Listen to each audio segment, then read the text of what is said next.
All right, hey everyone, welcome to a Zelda Speedruns Twilight Princess Any Percent tournament. We've got a losers bracket round 1 with Kitcot and kmkeaton. On comms today, we've got Delighted and the Ethernet Boys. How's it going, guys? Going good. How about you? I am doing pretty well. I'll get the runners going, and you guys are good to go. Alrighty. They haven't readied up yet, so might be a minute or two. Okay.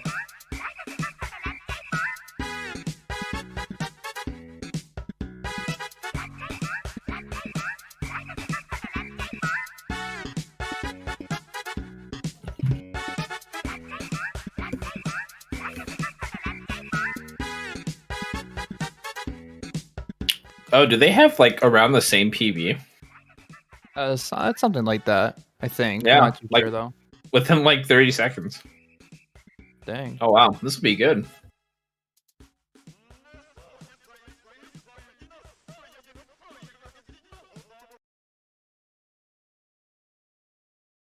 Good old Mallow Mart. All right. Let's see.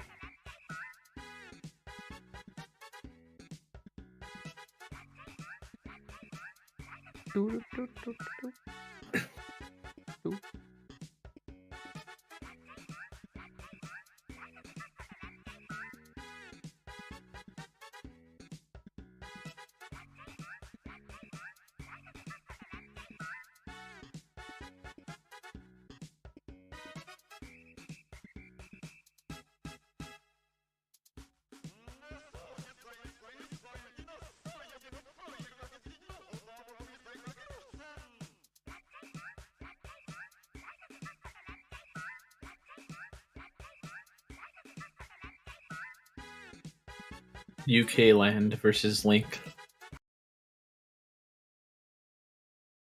Okay. Oh, Kitcot's getting ready. Yeah. UK land. Pog.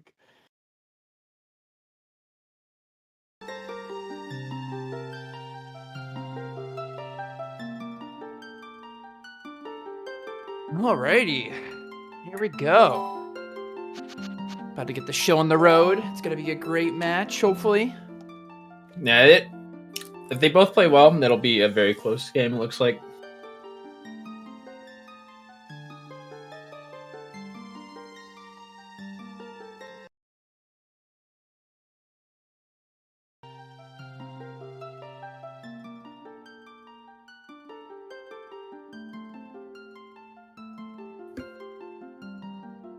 Yeah, good luck to both runners. Got GLGL. I need to mute this. Okay. Hopefully no one messes up too yeah. badly. Mm-hmm. AKA Morpheal. Or Hugo. Yeah, or Hugo. Yep, Hugo's probably the bigger one. Yeah. Since it's so early.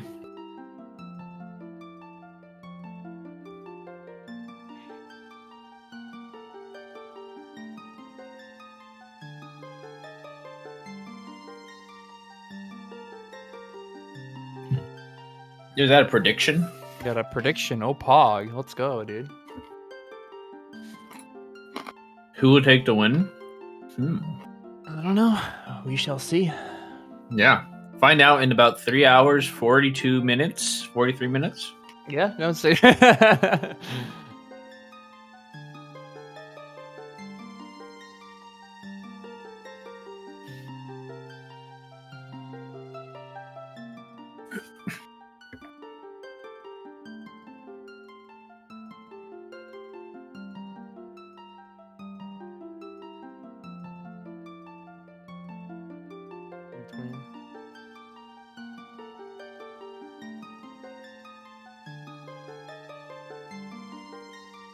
Yeah, we could do some cool predictions probably later on for like maybe Morpheal, maybe, or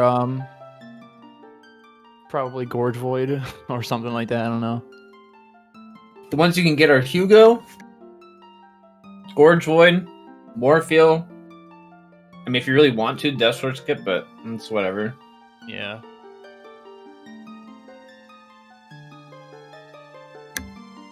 You can do falling off Argarok, but I don't think that's gonna happen. Yeah.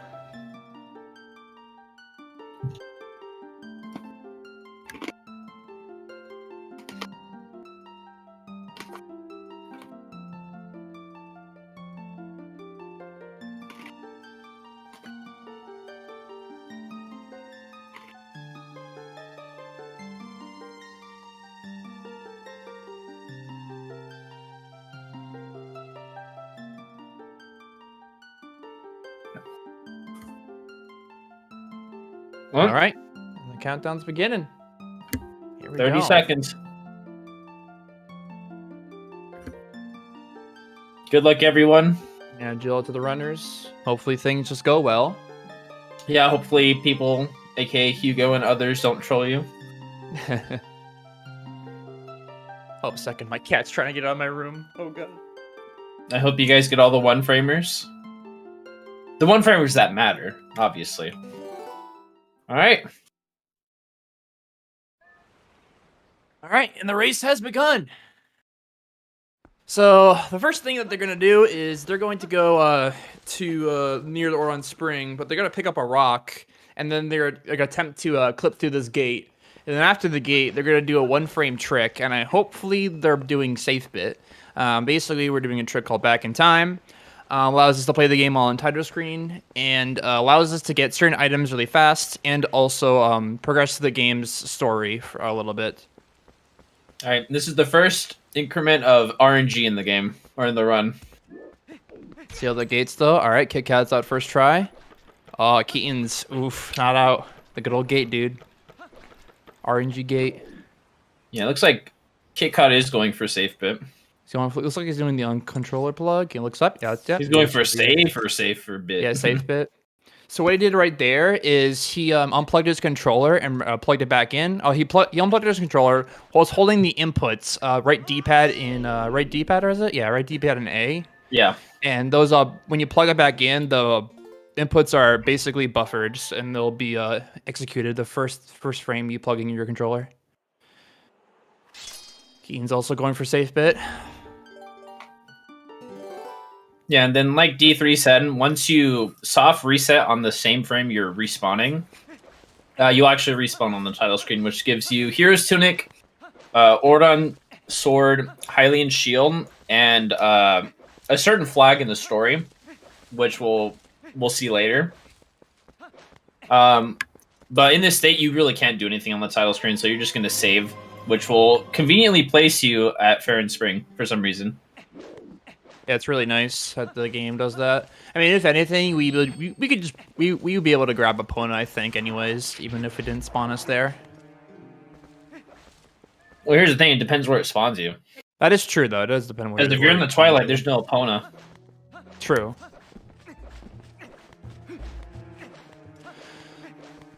So we can talk about a little bit of rolling in this game. Rolling in this game is probably. I mean, rolling. I can't even speak. I'm sorry. This game probably has the hardest rolling in any Zelda game. When you roll on a slope, you tend to lose a lot of speed. But if you're on flat ground, you can get your fastest roll. And when you're rolling on flat ground, you can contain the fast speed of the roll by doing frame perfect inputs. And when you're rolling up the slope, I mean, if you have already fast movement and you're going up a slope, you can still contain it if you're getting frame perfect rolls up the slope. So you could lose about maybe like 5 to 10 seconds sometimes, even just from like rolling too early, rolling too late. Like moving in this game is very crucial, if anything. Yeah, and this beginning part too, where the purple mist would be, it's very laggy in certain areas, so that will also like mess up your frame perfect rolling. So it just makes it a little annoying.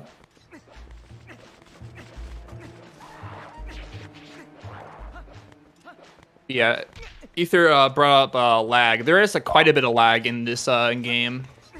Specifically in certain sections, in Twilight sections, Gerudo Desert's another example, and just like also certain rooms in certain dungeons that just lag a bunch. And there are some strats to minimize the lag. Kind of reminds us of like SM64 lag reduction, so it's kind of cool that we have some stuff like that.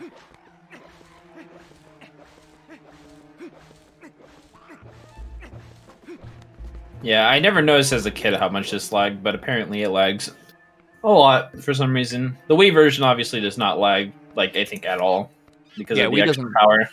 Yeah, Wii doesn't lag at all. It's more optimized for the console.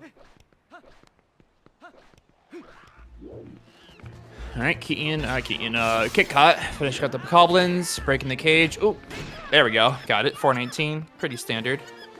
Usually around like a really good time is sub 4 or like a low 405. So most still average, you know. Still pretty good at best. We are now approaching the first boss of the game. Oh, I would say like Yep. 2 bosses of the game. there's It's the first boss. The second boss is right after. True. So we got our good friends the goats here on Kitcot's side. Goats are random.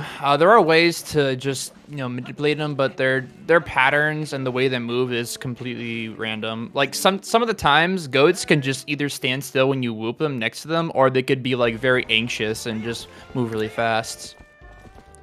There are separate strats for goats as well. Kitcot going for the fast strat here, starting off to the right and then going to the left. Needs to be a little bit careful here. Generally, when you're going for the fast strat, it's a bit more risky because, I mean, it's risky, and plus the goats get scattered like that. Look at that on the right side there. I'm stall.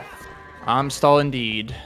Speaking of I'm stall, Kitcat's playing on the PAL version of the game.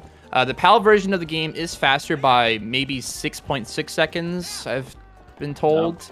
Hi, Howard. Yeah, so we got a couple of Howards there. So the goats that don't want to go in the pen, like Howard, that goat right there, we call that goat Howard. Good old Howard, dude. 40-second goats, not bad, really not bad. On average, you'd maybe get like a 20 to 25 goats. Sub 20 is really good. Like at 19, 18 is super good. Yeah, it just depends on how they feel today. The person who programmed the AI for this probably programmed the same AI for Shadow Beast. Probably. All right, so Kitcot is approaching the second major boss of this game. Keaton's got a really nice goats there. Actually got a 26. That's really good. That's pretty good. Yeah. But yeah, Kitcat's now on Bow. It's Daddy Bow. Yeah, rock, paper, scissors about to happen right here. So in the first phase of Bow, he can either slap, do nothing, go to the right, or grab you. The best RNG for Bow in the first phase is to do nothing or go to the right. Most of the time you want to slap, because with a slap you can mash fast enough to push him off the edge in one push, basically. If you mash fast enough, that is. I guess I should mention as well. So this is another effect of doing back in time. Normally you're not supposed to be here at all. Not 7 minutes in the game. You're supposed to be here way later in the game, but since we did bit, it gives us a story flag of that the title screen has, which lets us conveniently get Iron Boots early. Instead of waiting, how long in any percent for HD? We get Iron Boots around like the hour and 26 mark of the run. Yeah, so it's better to do it now than later, I feel like. Yeah, it is, definitely. Ooh, Kitcot getting Fortune RNG in the second phase. So I didn't get to bring up the second phase. In the second phase of the Bow wrestling match, Bow will lose the option to do nothing. So he can only slap, go right, or grab you. So we have to rely on just... The RNG for him going right, I believe, is pretty low. I'm not too sure on that, but... So, I believe in second phase, it's 50% slap and 25 for the other two. Yeah, it's really... Because he slaps a lot. Kitcot leaving Iron Boots, 56 seconds ahead. Really nice, really nice. Keaton's still trying to take care of Bow. I don't know what phase he's on. Pretty sure he's on second phase. Second phase is so annoying, dude. Can you get him off? So close. Good. And okay, so Kitcot just saved there for another trick we're going to do later in Forest Temple. It's very important that you save there, or else you're going to have a bad time. Indeed. The reason we save the game there is to get rid of back in time effects. Because when we do forest bit, if we tried to load a file that has bit properties, the game will just crash. I'm pretty sure. Well, in my understanding of it is if you save there, it's just Bo's room is compatible with the King Baldwin fight. Okay. Because you still have bit no matter what bit effects. That is true. Yeah. Yeah. So the room ID, like the specifics of the room that you're in Bo's house, is just lines up with the King Baldwin fight, which makes it not crash. Okay, that makes sense then. Yeah, that's my understanding of it. Because you're gonna have bit effects no matter what throughout the whole run. True.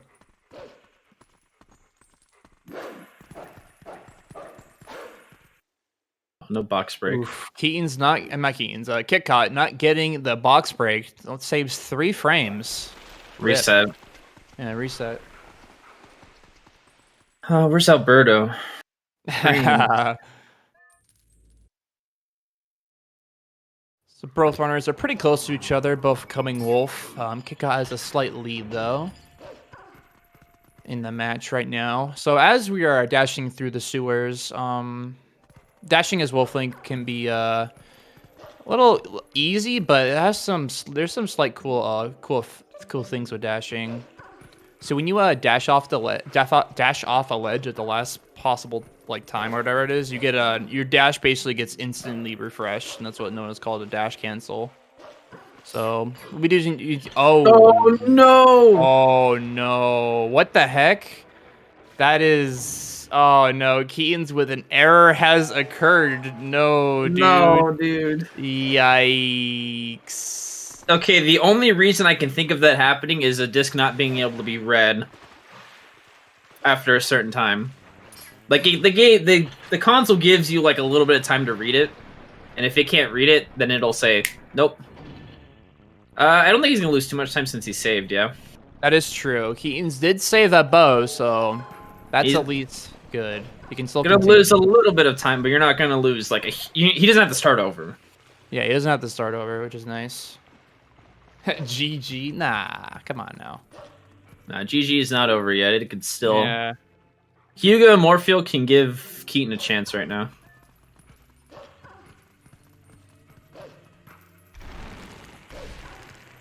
Kitcot, try to go for a tech skip there. I'm not sure if it got it. No, it did not get it, unfortunately. So much to the left. So with that tech skip right there, you want to be kind of close to the stairs, or whatever you call it. I don't know what it is, honestly. Nope.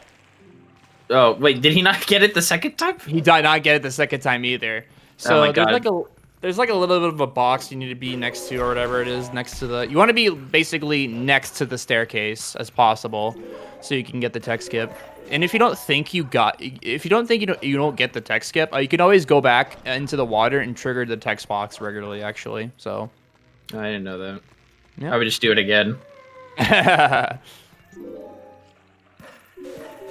All right, so with these minute jumps that Kitcot is doing, there's a specific I can't speak right now, dude. Oh my God. I cannot speak. God damn it. There's specific minute jumps that you can get a quick jump, but it only happen with text boxes, specifically. And there's also parts of when the beginning of a cutscene starts, you can hit you can do a 1-frame jump attack to skip like a couple text boxes and whatnot. These are 1-framers, and you have to master these. There's no way to buffer it, unfortunately. So I mean, you could time it, but you have to be a god to do that. Yeah, you could time it, but it'd be really difficult. You can time the pause ones, the cutscene skip ones, but the text box ones are pretty much really difficult to time. Yeah, that's where HD has the advantage of input buffering.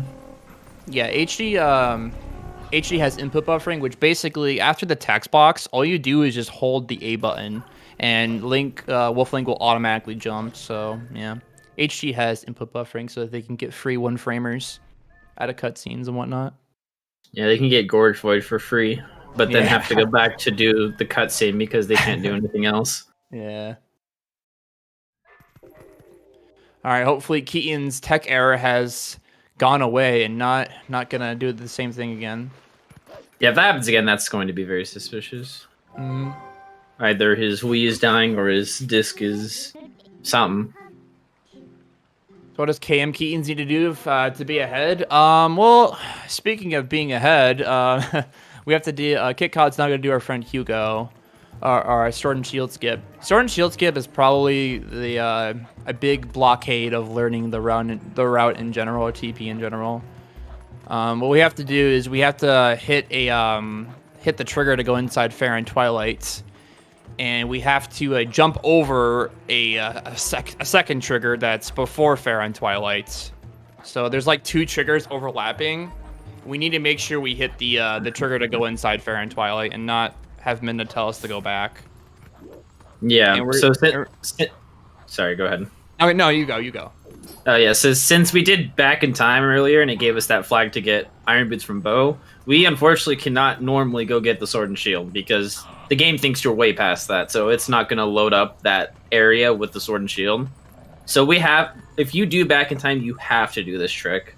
Like D3 says, there's a couple of like area triggers right before the Twilight wall. There's one. Good job. Nice, there it is. Nice. Yeah, so there's one beforehand. If you touch it, Minna say, well, hey, we need a Sword and Shield, go back. But there's a second one past that, which is thankfully like an air trigger. So you can just do a long jump attack with Hugo and jump over the one that tells you to go back and hit the one that lets you into Fair and Twilight. Very nice that Kitcot got Hugo first try. Keaton's looks like didn't have the tech error, so he is on his way, hopefully, to get to Hugo as well. So right after Hugo, we're going to be doing another trick called Early Master Sword, short for EMS. We're going to be doing what's called a super jump with a Shadow Beast, and we have to look for a specific attack for the Shadow Beast. I believe there's a total of 3 attacks. There's a fast swing, a medium swing, and there's a really slow swing. So the medium swing and the slow swing will give us enough time to do what's called a super jump and to get onto some collision and go to the Sacred Grove really quickly. Yeah, we can barely make that jump to Sacred Grove. It's barely possible to make it, or else we would actually... If you get a bad jump, you can see you'll actually void out before even hitting the ground. As I brought up with the swings, you can actually react to all 3, but it's easier to react with the medium swing and the slow swing. You can theoretically react to the fast swing, but it's really difficult to react to it. Yeah, Nintendo specifically in HD patched EMS so hard that they put a huge invisible wall like the barrier in Wind Waker, and they got rid of the specific moves that Shadow Beast makes, so that even if there wasn't a wall there, they made it harder on you.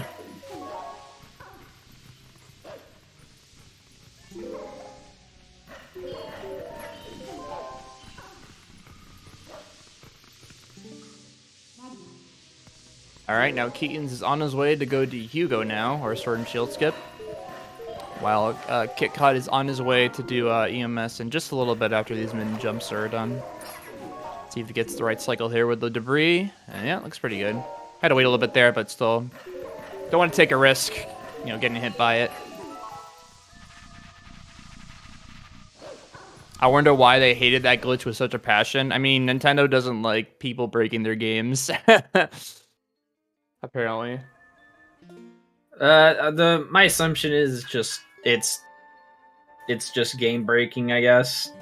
Yeah, honestly. According to them, since you break sequence so hard.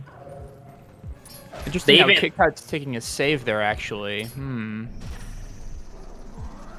Oh, okay. He got the right swing there, but his looks like his position or him walking into the Shadow Beast wasn't far enough. Yeah, movement can be kind of finicky on the Shadow Beast sometimes. Let's see if he gets the right swing here. That's a good swing. Unfortunately, mistiming it once again. Yeah, I believe he saved just in case he kills both the Shadow Beasts. Yeah, that could be a good reason, true. See, going for a third try. Can we get it? What is Hugo doing? There we There go. you go. Yep, there you There's go. the EMS. Gets on top of the collision. Now he can make his way over to a specific part. He's gonna jump off, and then he's gonna hit. No, this is what I was talking about. No. This is what I said. You barely can make it. You have to jump in the correct spot, or else that will happen. You will void out before you hit the ground. Yeah, so Kitcot had to kill the beast there because he would have died. Okay. Oh. No, it's fine. He gotta not be red. It's fine. It's savable. Yeah, it is savable. All right, now hopefully Kitcot will not void out here. All right, stuff. There There we you go. go. Yeah, so if you're too far to the left or you don't get a good jump, you will void out like you saw Kitcot do.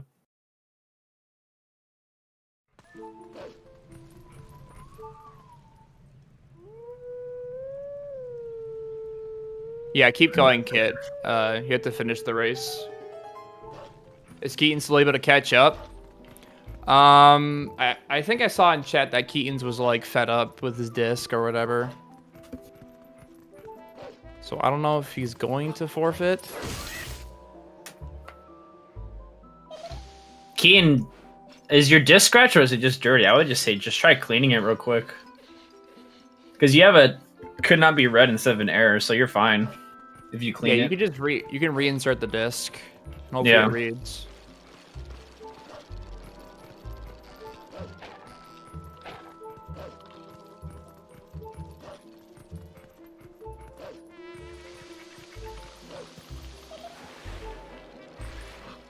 Alright, Kitcot now making his way through the Sacred Grove. So with the Skull Kid, he's just in the same 3 locations every single time. So we just memorize the locations and, you know, it's pretty simple. There's a bunch of movement going on here. He is rather on low HP though. He has 1 heart. The puppets do half a heart to Wolf Link. So he can only take 2 hits. So hopefully he'll grab some hearts later in a little bit, but other than that, if you do die during any of the Skull Kid parts, you will go to the very beginning and have to do the first 3 hits again, and then do the second phase of the fight, Skull Kid. Unless you kill Skull Kid, then you're fine. True. Which I mean, I guess is pointless at that point, but Yeah.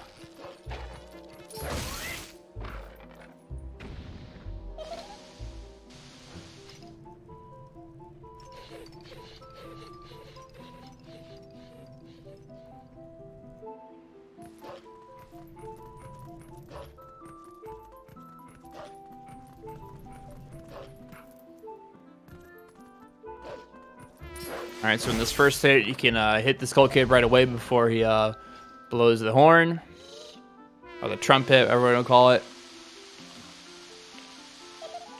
And now we're going to try and kill his little. Oh, you just got to kill the puppets. I guess that makes sense. You're just for safety purposes. He doesn't want to die. Keaton, did you clean your disc at all or no? Or is it just scratched up? It also could, I guess, could be your Wii dying. I don't know. Could be the disc reader.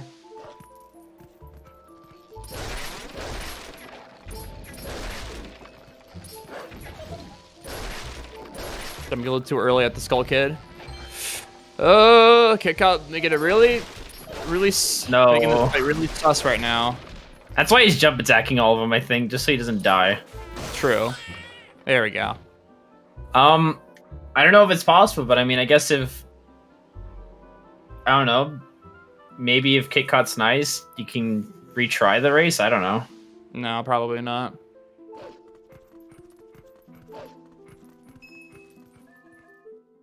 I don't know though. I'm not too sure.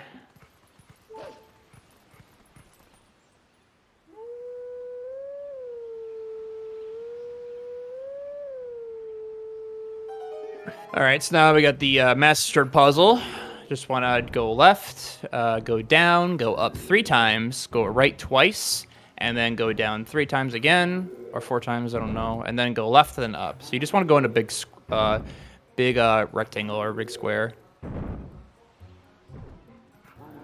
Yeah, and it's the same every time. Yep, So. it's always the same. Never changes. If this was RNG, oh boy. Oh, It's like jeez. Sploosh Kaboom or something.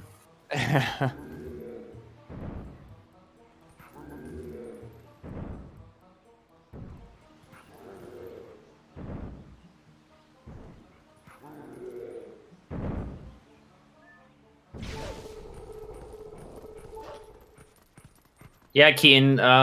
I'm not sure if it's your disc or the console, but if it says could not be read, you can just try ejecting it and putting it back in.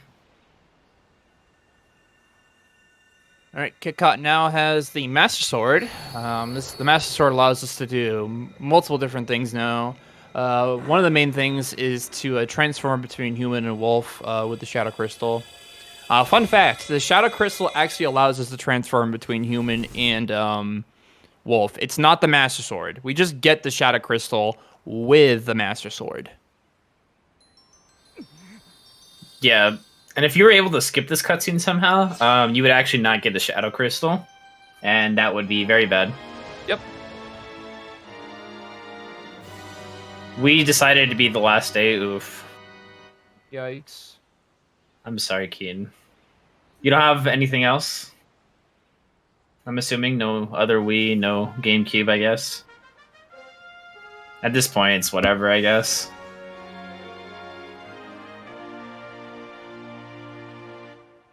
I mean, do a dolphin run for fun.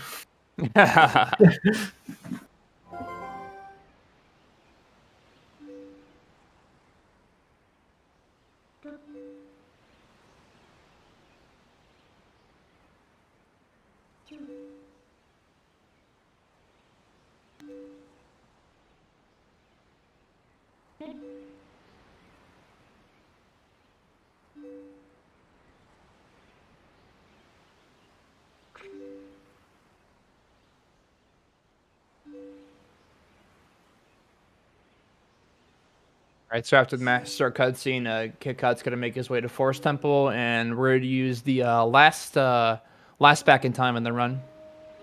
After a forest bit, back in time is pretty much useless. So unfortunately, yeah.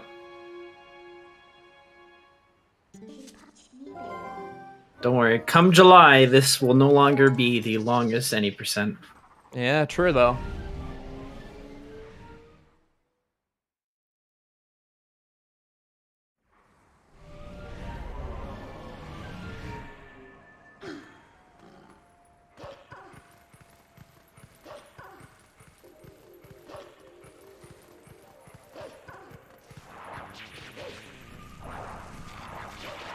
Alright, Keen, from what it sounds like, if your disc looks fine, it's probably your Wii dying. Just load up on Nintendo, catch up. Jeez.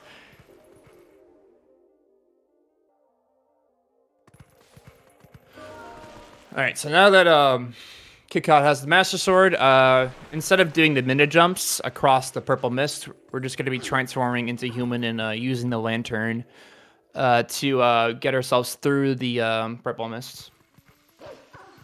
Yeah. So you're not supposed to be here as human anyways. So as you'll see when he does the lantern, it's not going to update, like, the fog's not going to go away. You're just going to have to trust pretty much your gut. Yeah. Switched over to the first overlay, the one-person overlay, which is looking nice.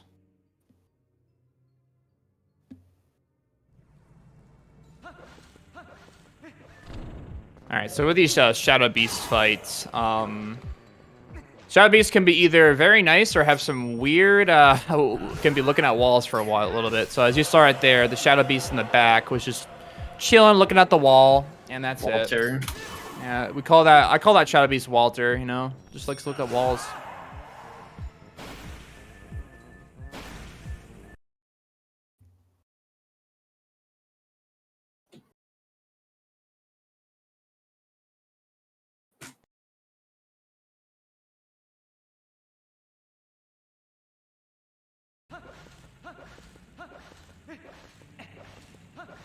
Why is there only one run in the screen and not two? Because the other person forfeited the race.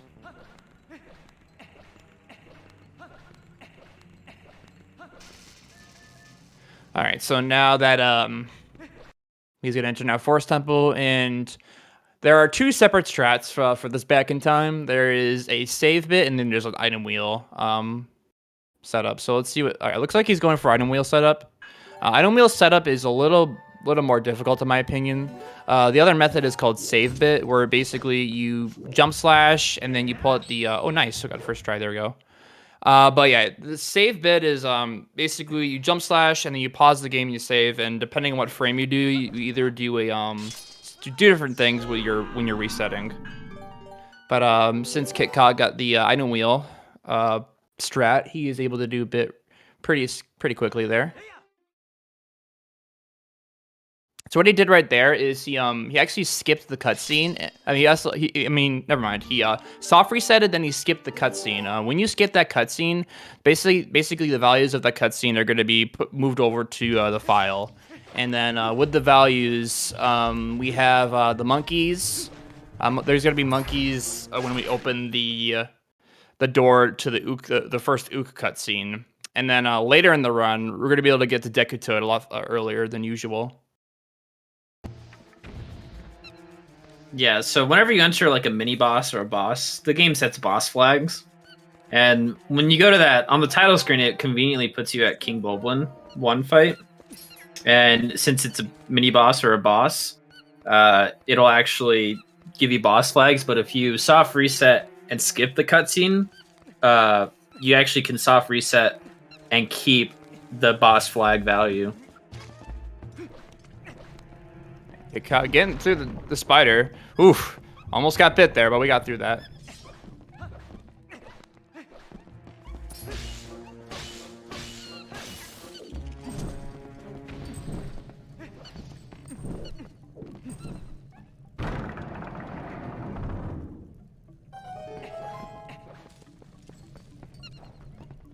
As you notice, as soon as you open that door, there's just monkeys that appear. So that's the boss flags coming into play right there.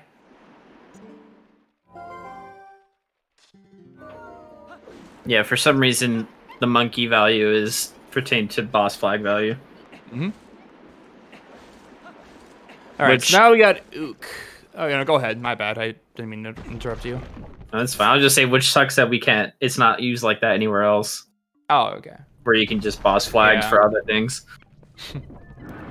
All right, so now we got Ook, the mini boss. We're able to quickly kill Ook with the Master Sword due to the high damage value that the Master Sword has. You got fast jump.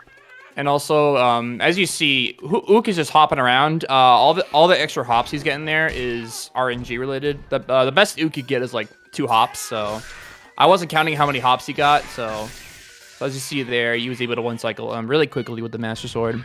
It was like 5, I think. 5 is pretty good. Yeah, he got the fast Ook, which means after the cutscene he immediately jumped instead of waiting for you.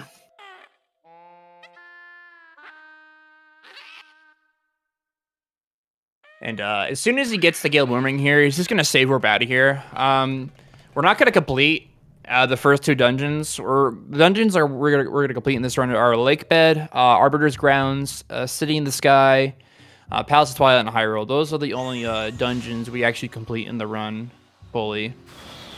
The reason for this is because with the progression of this game, the game only checks for the last item in that sequence. So, like, for example, the Fuse Shadows, it only checks for the Lake Bed Fuse Shadow, and for the Mirror Shards, it checks for cities. So we only need to do those 2 those progression dungeons. But for like Palace, for an example, we need to get all the Fuse Shadows so Minna can break the barrier for Hyrule.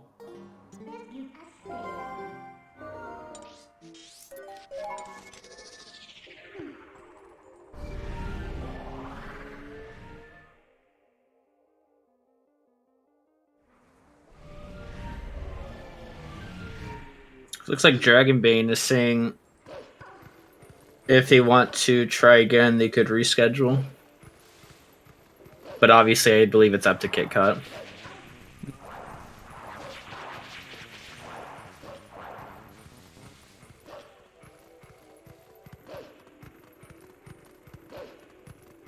All right, so now that we have the Gale Boomerang, we can do a trick called Boomerang LJAs. All right, Boomerang Long Jump Attacks. Basically allows us to jump really far with the jump attack. Our vertical distance gets like crazy when we do these Boomerang LJAs. Horizontal. Yeah, horizontal movement with our jump attack. If it was vertical, it'd be crazy. We could just go very high. Yeah, I get vertical and horizontal mixed up pretty often. The same thing with my left for my right. They get annoying to me. Not annoying, but they always get confused. I mean, it gives you like some vertical, but like not enough to be anything. Yeah, I think it's like 3 times the normal distance of a regular jump attack. Which lets you skip or get just places you would, I guess, not normally be able to. Like Kitcot got the mailman skip. He lined up on a specific texture on the wall to the right of him, and he was able to do a Boomerang LJ. Cross the mailman trigger. All Boomerang LJs are basically done. If the Boomerang goes out of bounds, and I believe is higher on a higher platform than Link's position, Link will just start yeeting himself. Yeah, it looks like they're going to do a reschedule if Kitcot is open to it.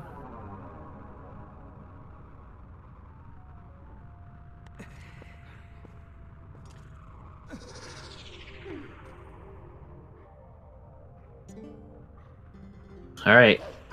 Can Kitcot get the one-framer? So coming up, there is a trick called Gorge Void, which is a one-frame trick. Saves a minute. If you fail it, you lose a minute.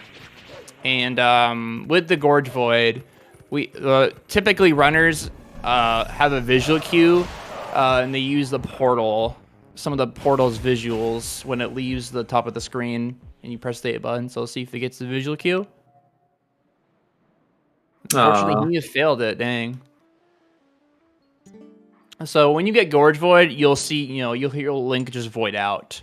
You hear a jump attack, and he'll just void out, and then you'll be able to do another trick called Ruby Roll, and we'll be able to get to Kakariko without bringing the bridge over at all.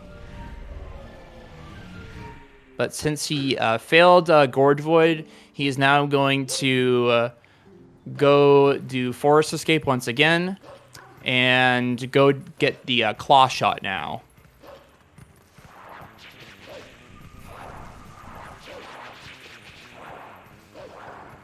Typically, you'll have runners either have a couple of splits here. They'll either have a Claw Shot split, a Lake Hylia split, either enter Lake Bed. There's multiple ways you can split for this section of the run. So for an example, if you were to not get Gorge Void, you would not split at Claw Shot or enter Lake Hylia, simply because the times just wouldn't add up correctly. So like for an example, usually you would have like a 12-minute Claw Shot if you were to get Gorge Void, and I believe maybe like an 8-minute Lake Hylia. So as you see, his enter Lake Bit split, he's gonna skip it due to not getting Gorge, but he can split a Claw Shot because it's not counting for the fact that he didn't get Gorge, or did, I don't know. Either or. What, can he split a Claw Shot? If you skip, so if you get Gorge Void, depending how your splits are laid out, for his case, he has an enter Lake Bed one, which he's gonna have to skip because he didn't get Gorge Void. After that, after you skip the, it's not gonna time the segment in between because you skipped, so you can just split when you get Claw Shot if you really want. But yeah, okay. All right, so we clipped through that little gate right there. There's a little bit of seam. There's a little bit of a seam in the middle of the gate, so when we bonk into it, we can just slide up right through it.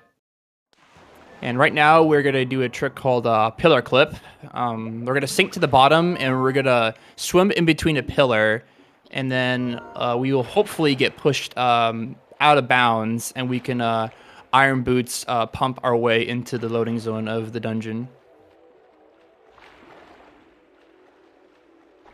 So he's gonna sink right here.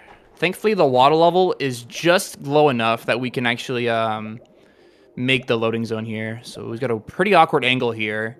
Okay, he slid off good. All right, he's gonna swim up. Oh, this could be insta-clip. He should be fine as long as the game is nice. Yeah, there you go. Yeah, looking good. Nice. So be very cautious with the air meter, but I think he'll make it. He's looking good.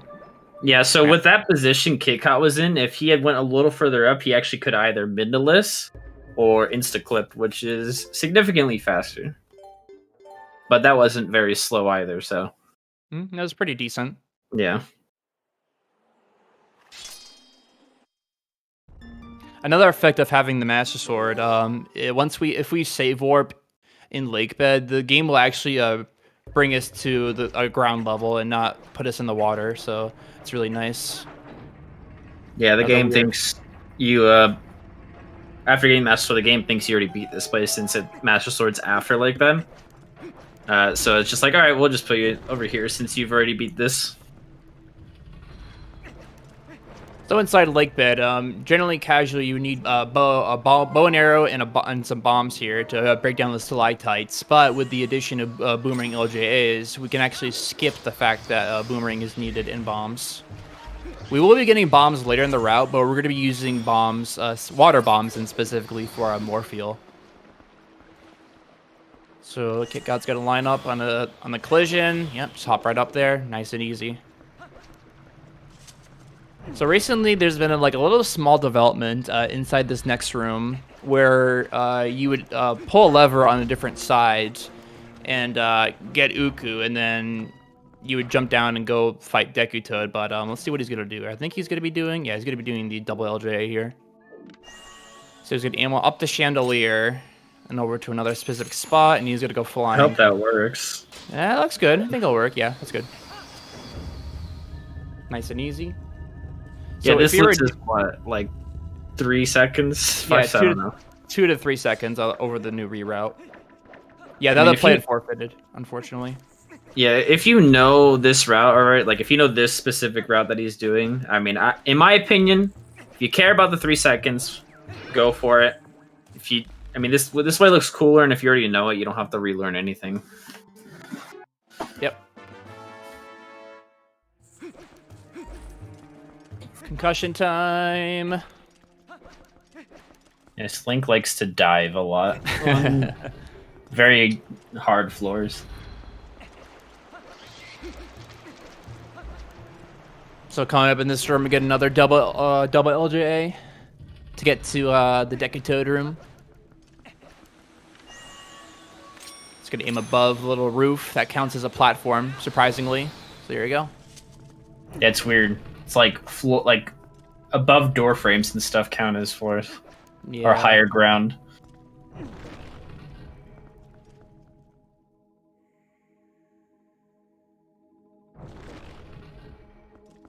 So with the Master Sword again, we can one cycle the Deku Toad if we do 10 slashes in one cycle.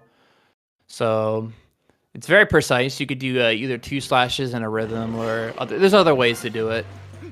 So let's see if Kitcot's gonna get the 1 cycle here. Yeah, this one's very specific. Like, you have very little time. It's not like Ook where you can just like jump spam attack. You gotta time very specifically. So he's gonna see up there, so the Deku Toad falls faster.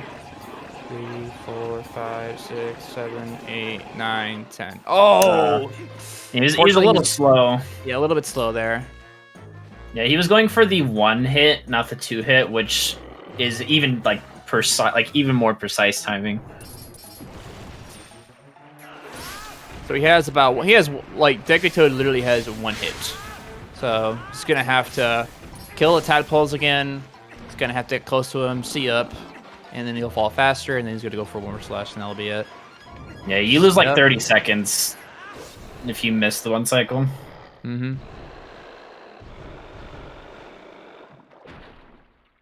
Do a Skyward Sword rando showcase. I actually don't know if he's going to split it claw shot since he did miss. Yeah. Yeah. Yeah, it's just weird the way the splits are set up. That's why I go. I lose 13 seconds, but I go for Ruby roll first. Yeah. All right. So now that we're done with Decatoad, we're gonna save warp out of here, and we're gonna Uku out. We cannot use Uku. You cannot use Uku in the Decatoad room, so we just have to save warp, and we're going to leave this place for now. We're gonna come back here a little bit later and grab some bombs and then leave again and then do the same thing basically. It's a little bit weird. But right now we need to get to Elden Vessel. But before Elden Vessel, we need to get a warp portal in Zora's Domain. And then we're going to be able to do a Ruby roll, and then we'll start Elden Twilight. Just complete Elden Twilight to lose no time. It's slower. Cause after Elden,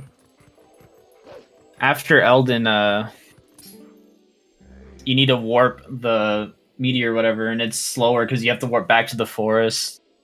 Yeah. I'm gassed.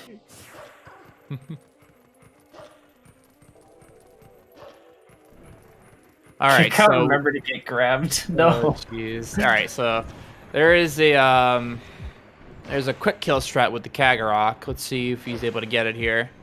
He's gonna go into the water, then go back on land, and he's gonna sink the Bulblin on top of the Kagarok, and hope if he hopefully he doesn't get grabbed here. Let's see.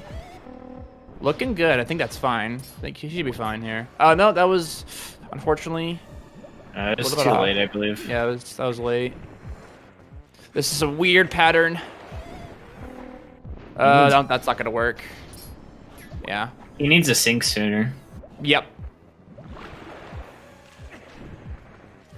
So you can get grabbed as human Link here as long as the Bulblin doesn't die. Is he drowned? No. Nope. Oh, he did drown. No. Oh my god. That was weird. That took way too long. That was a very strange Kagarot kill. But we did get it. Kit is from UK land. Alright, now is he going to go for the clip? That's the main question here. I don't know, we'll find out. Looks like he is. Oh, hey! That was really close. You got it. Nice. Good job. So with this Kagarot clip here, you can just fly out of bounds. It saves about 8 seconds. So we're just gonna ride all the way over to the loading zone here, to Zora's River.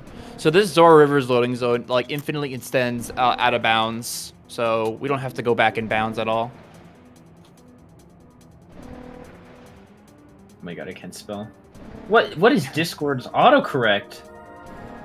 I misspell appreciate. It says Patricia. There's my What?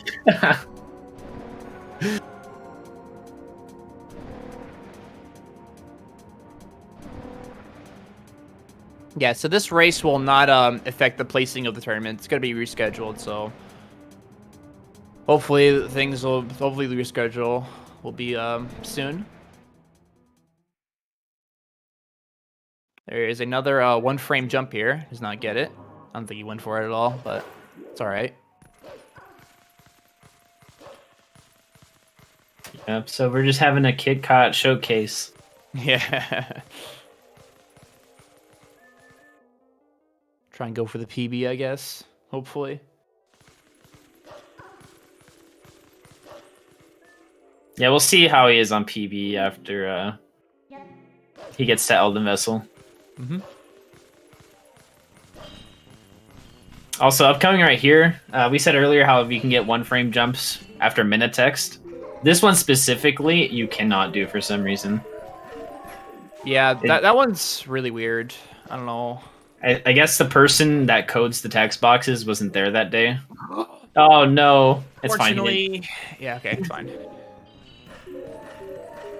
Well, you didn't lose any health. Yeah. It's fine. He's okay. I have once, after the icicles, I have once transformed into human and fell all the way down. Because I thought I talked to Midna right here. Yeah. Yeah. And then once you transform into human, you step back, which just made me fall off. Aw. All right, so generally with the Shadow Beast fights as Wolf Link, you want to target the one closest to the wall first. The reason for this is because a Wolf Link will always hit the first target last, as you saw right there. Yeah. Oh no, he bonked on the sidewall though. Unfortunate. It's gonna have to just kill them really quickly again. Yeah, it's gonna do the same thing. It's gonna go right from left. Oh my god, there we go. Walter. Oh, he went for the wrong one though, but it still got it. It's a little bit scuffed there.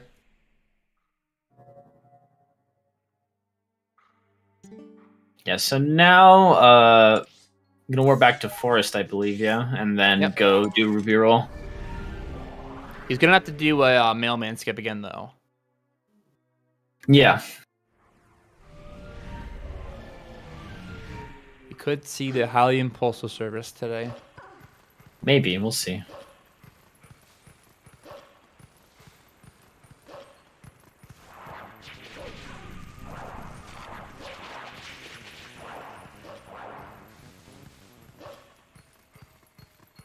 I like how a lot of the Skyward Sword people are here for Kitcot.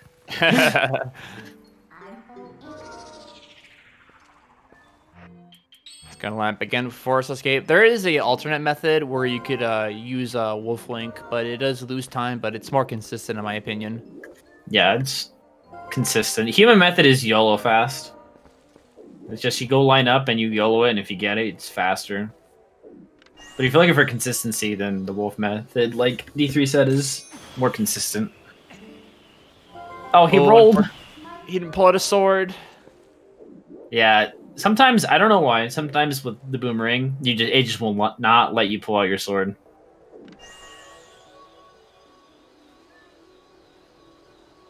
Oh. I believe. Aiming sometimes. There we go. Yeah, Nice. ESS. Yep. So it looks like if he does well for the next like 5 minutes, he should be ahead. Yeah, he could definitely be ahead actually, yeah.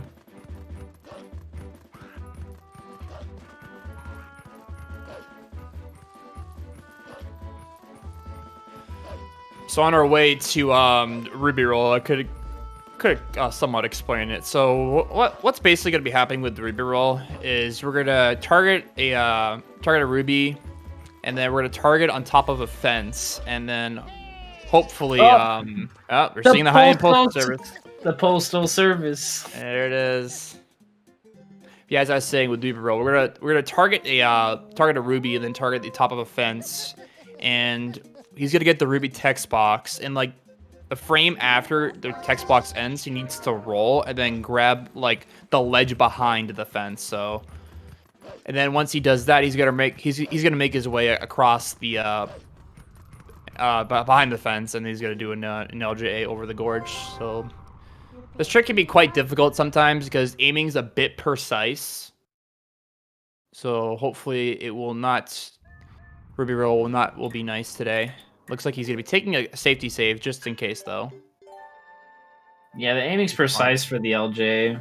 Because if you're too low, it won't give you an LJ.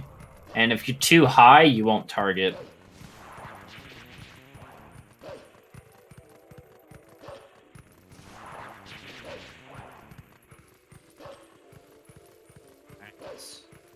There are like also multiple setups to do Ruby Roll. So let's see what setup he's going to be doing. Dirt patch, okay. So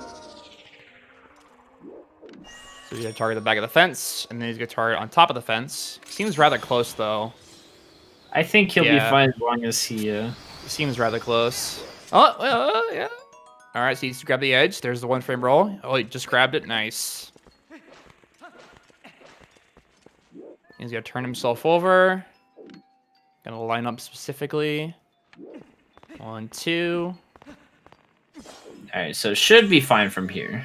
He's going to aim in a specific spot. Hopefully he'll make the jump here. Yeah, he's good. Nice. And that's Ruby Roll. Pretty cool trick. what are the different routes people do? So there, yes. Speaking of routes, actually, there are multiple routes. The fastest route is Gorge no ZA. There are routes with Zoro armor that make Morpheal more bearable. One of the other routes is Bite ZA, and there's also like Gorge ZA. There's a lot of different runs to this game. Mostly people though run the Gorge ZA, no ZA route, which is the fastest route. Yeah, if you're just trying to get runs going and don't mind the blue armor for the rest of the run, then yeah, just do Zoro armor so you don't have to worry about Morpheal and Zant. Oh yeah, looks like Kitcat's about 5 minutes ahead. Really nice, really good, really good. It sounds like you say Kit Kat. Oh, God. All right, yeah, almost 6 minutes ahead, which is pretty good. Nice.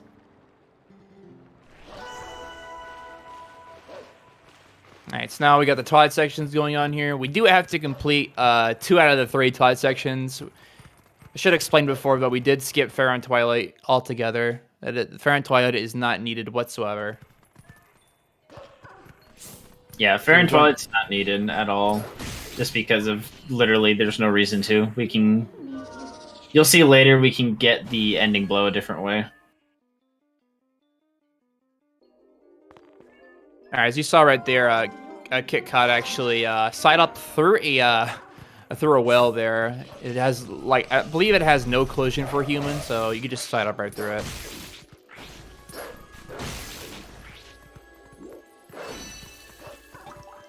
Those are all right basement bugs, decent.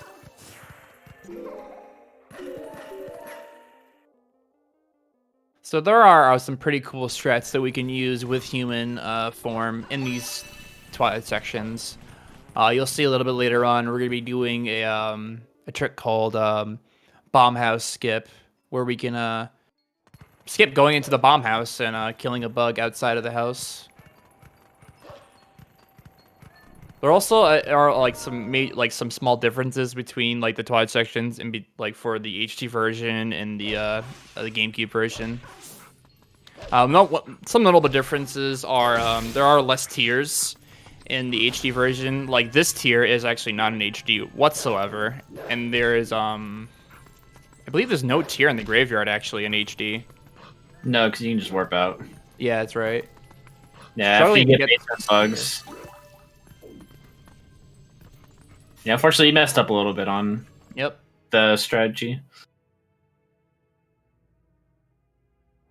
Also, in the another cool part of this Twilight section is the hotel. There's just a lot of really specific movement that can make this place either lose you a bunch of time or just look really cool. So he's gonna fall off the edge, light the torch, throw the torch into the fireplace.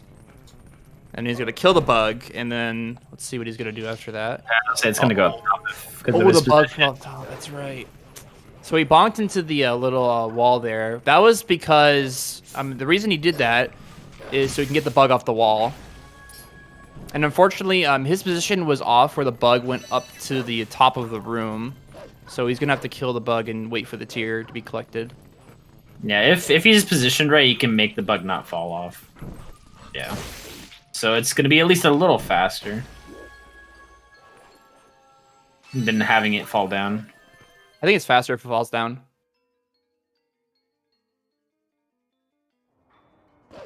Why would it be faster?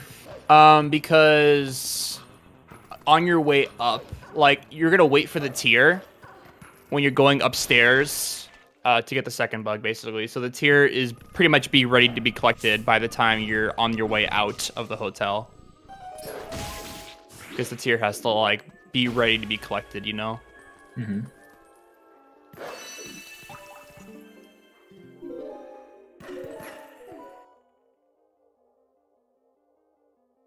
Alright, so he's going to make a way to the bomb store here. There's going to be one bug inside there. And then after that, he's going to be performing Bomb House Skip.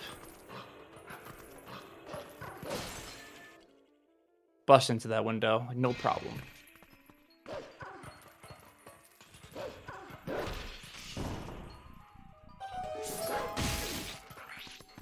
Also with just collecting tiers, with loading zones and just warping in general, you want to wait for the tier to go inside Wolf Link, because if you do not and you warp away early, you're not going to be able to. The tier is not going to be collected, basically.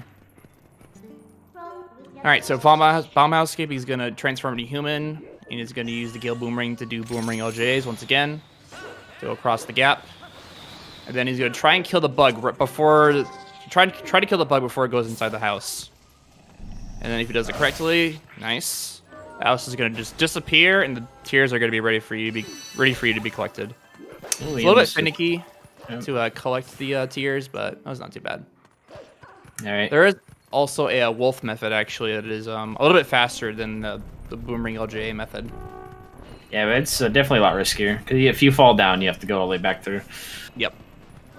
All right, it's Jotwad time. So this is the watchtower. There's a bug inside here, and there's going to be a chance to get some good rubies actually in here. So let's see what he's going to get for rubies. Decent amount of ones. I don't know if he's going to go for the rupee. Is he going to go for it? I went for It's it. a heart. Nice. Nice. Didn't know there was a heart there. Jotwad better than TP 80%. I wish we could get Jotwad on ZSR. Oh jeez. All right, so now he's done all the done all of the bugs in the Kakariko. He's gonna go to the Death Mountain to take care of the last 3. April Fool's Day is coming up. Yeah, there we go. I wish. Yeah. Just do like a community race of 30 people. 1 day long shot. Yeah, you'd be able to finish it in 1 day.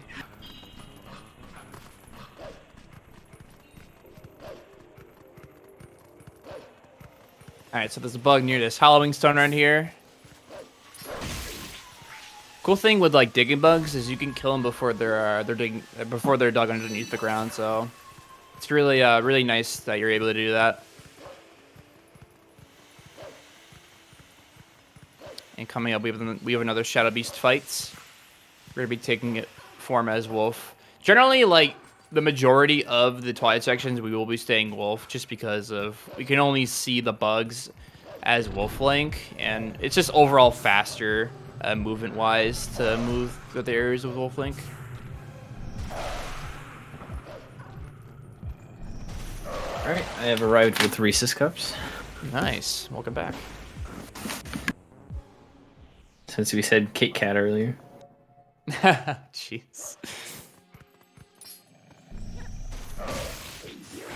Taking care of that bug with a minute charge. There's another way to take care of that bug where you jump onto the top of the platform there and you just jump attack the bug.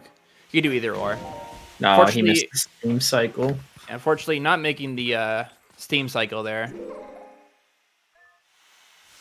Just gonna wait, be patient about it.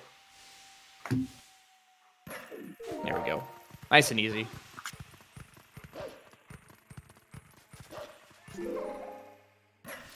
Thankfully, that steam cycle does not matter whatsoever. And we got this bug right here. This bug can be quite a little bit annoying sometimes. In the beginning of his, when he jumps off, he has a little bit of iframes. So you just want to wait like maybe a second or two before you attack the bug.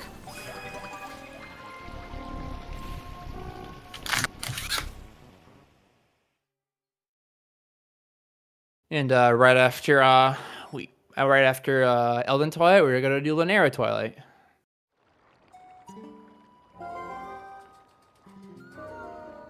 So we're just gonna warp our way over to Death Mountain now, and go to bring the meteor to the Zora's Domain portal that we got earlier.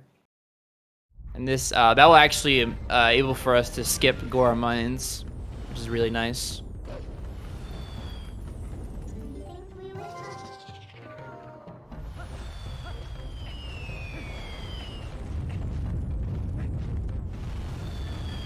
The main reason to complete Elden Twilight is to just have this meteor here, I believe. Yeah, unfortunately, we have to do the whole Twilight just for this one thing.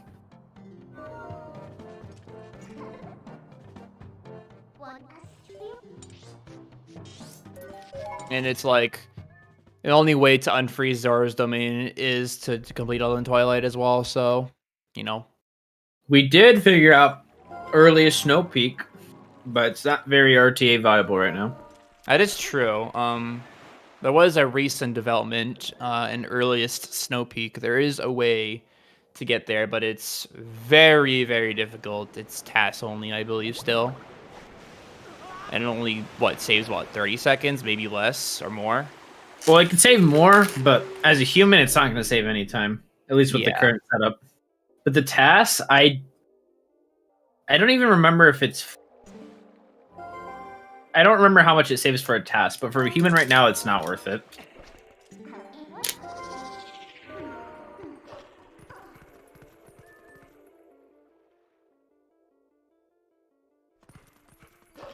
All right, Linear Twilight. Linear Twilight is known as like the very. It's more of like the longer Twilight section.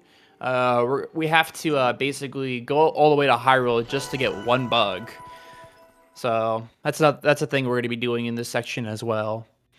And there's also going to be a boss at the end of this section. Wow, spoilers. Yeah, spoiler alert. Sorry for the people that haven't played the game yet. Spoilers for who knows how old game.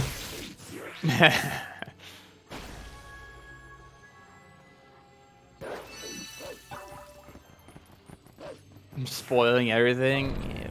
We already have the Master Sword, okay? Come on now. Wait, what? We got the Master Sword? Spoilers, dude. Oh my god.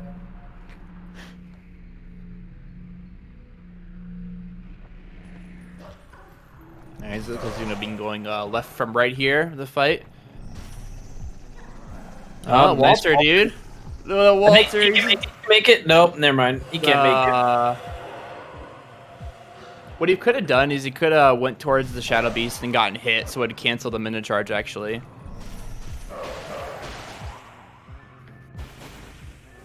But overall, still getting through it.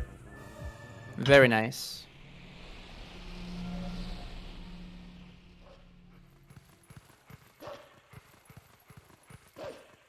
Gotta hop across these platforms to get to one bug, and then we're gonna warp away to Zora's domain to get the bug.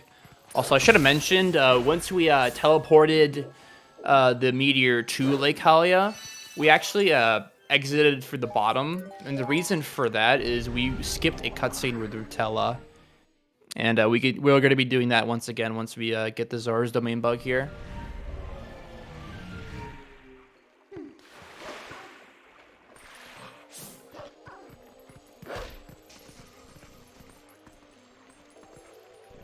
Got to go near the Zora to try and manipulate the bug. Oh, the bug was apparently the minute charge missed.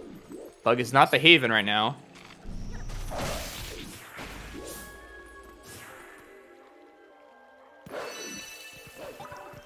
Transfer back into human, and then we're gonna dip underneath again to skip the Rutella cutscene.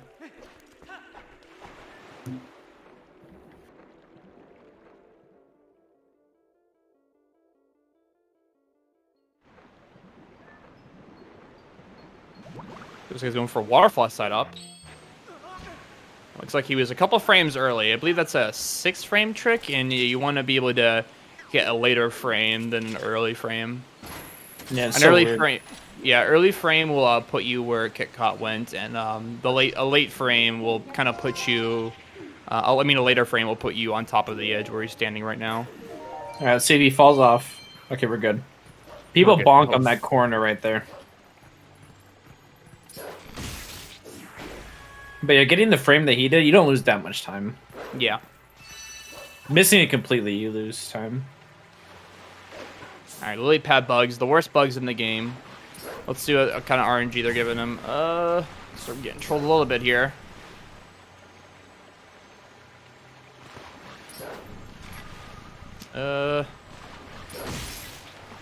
Bugs can be really, really mean. Sometimes they can be really mean or really nice. Looks like these guys are jerks today. I'm getting a lot of lag. Yeah, same. Lots of frame drops, I'm guessing.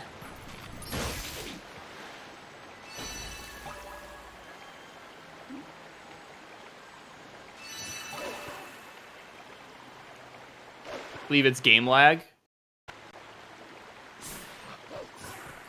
I think Kitcot is just dropping a ton of frames, maybe. I think that might be also the issue. Yeah. Refresh the stream? Yeah. Yeah, it's probably because of Kitcot. It might be dropping frames right now.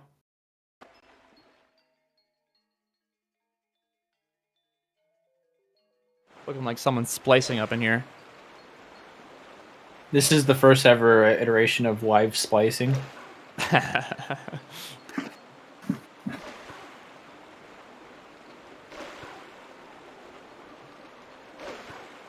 Kitcot. It's internet? Okay. He's just dropping frames then. It's internet? Oh, okay.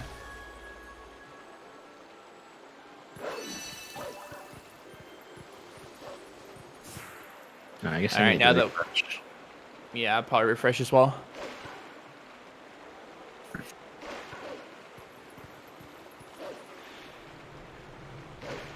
And I was gonna be on his way to Hyrule Castle here to get the one bug. So with this little section right here is, we want to have the camera down because area lags quite a bit. Yes, one of the many areas of GameCube.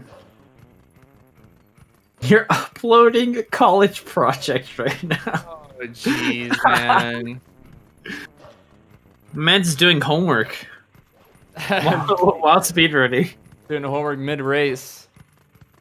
Should be good in like 30 minutes. Okay. Or 30 seconds. Or minutes. I don't know. We'll see, though. 30 years. 30 years.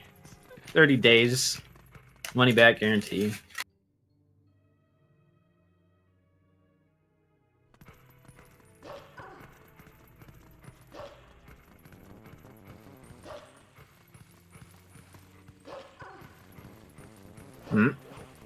Oh, jeez, man. It's so laggy. I can't keep up. All right. 30 days on 52 kilometers.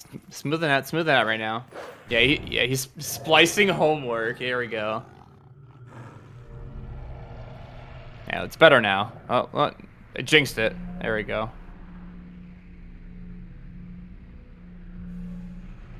Alright, let's do the same thing with the Shadow Beast fight. He's going to kill the right, and then he's going to target the one closest to the wall first, and then the second one. Oh, no! Unfortunately, target the one to the right first. Try it again. Oh! Dude, the Shadow Beast to move like last second before he was going to attack him. That's so unfortunate. This is bad position. What are you doing? Uh-oh. Oh my god, dude! This fight... This fight is so chaotic sometimes. There's too much splicing going on, dude. I get it. What is he doing? What is that Shadow Beast doing? You got it. There we go. Finally, man. Good old Walters, man. They'd be trolling. Why not a PowerPoint of the stream fight? Yeah, I'll go get the clicker.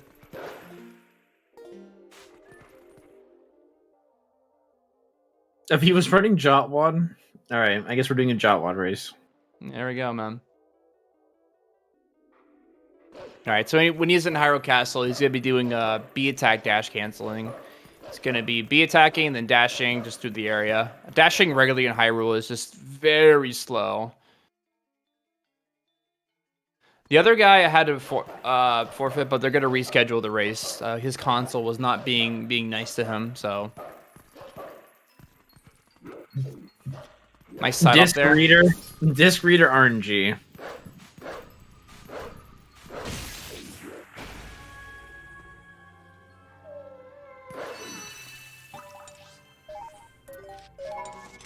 And I was gonna warp back to Lake Helia. Gonna take care of a bug behind the fire cannon, and then he's gonna take care of the bugs through the waterfall path.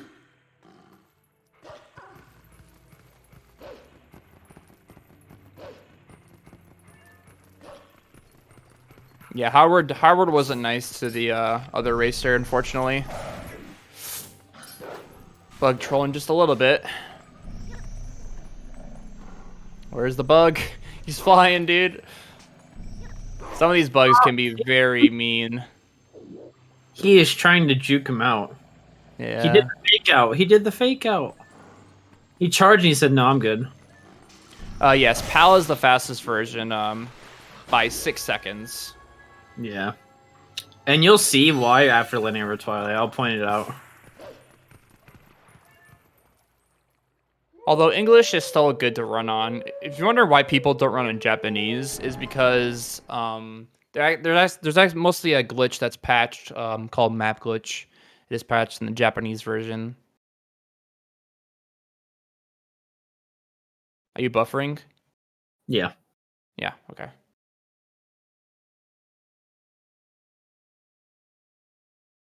Monka S, indeed. If you look at the circle, it's all the content we have right now. Oh. Are we good? Synchronizing. Loading his splices. This is a very hard trick you have to do. And all of a sudden, Hyrule. Are we back? I don't know, I have to refresh.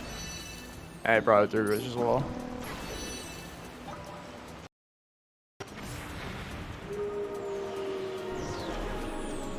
I still have a black screen. Frames up. No.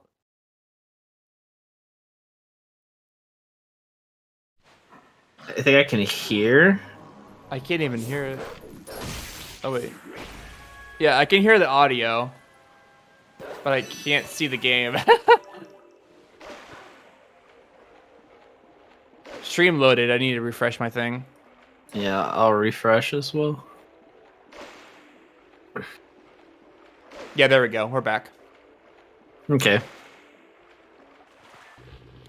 Didn't get to see the Kakarot fight on my end, but there were just basically 3 bugs that he had to take care of in the fight. Then he bonked to respawn at Lake Hella here, where the last bug was. And now this bug fight here, gonna be there's ways to get quick hits or extra hits in before when he's attacking us. So let's see what he can do here. No, bad angle. Yeah, bad angle, unfortunately. This fight seems annoying. It's actually all right. And once you know what to do. Yeah, there are ways to manipulate the bug if you look on have certain camera angles. If you see up. The only annoying part is if you jump too early and you touch the ground and the bug at the same time.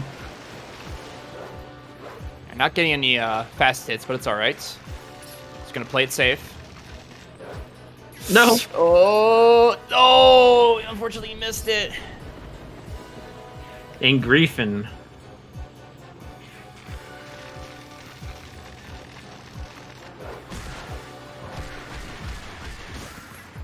Yeah, and then right here, he's gonna do like a animation cancel with a bonk. If he could get up. The bug will get up eventually, so it needs to be quick here. Okay. Just gonna take it. Don't worry, it takes like a minute for the bug to get up. I figured it out. Just mess around with human. Hmm.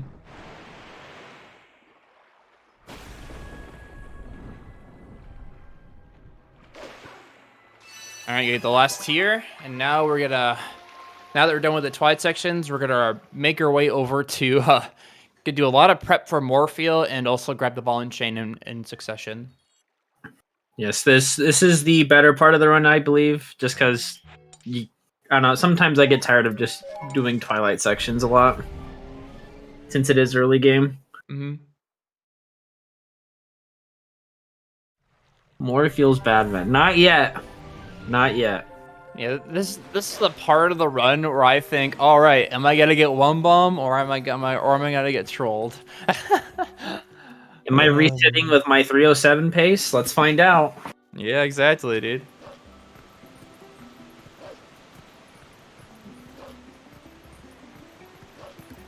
Oh, we went for Sloth Void, but not get it, unfortunately. So there's a void if you like hang off that little wall there. It just randomly voids you. It's not called Sloth Void, but we have a community member in my little friend group that he got it once, and we just called it Sloth Void from here on out.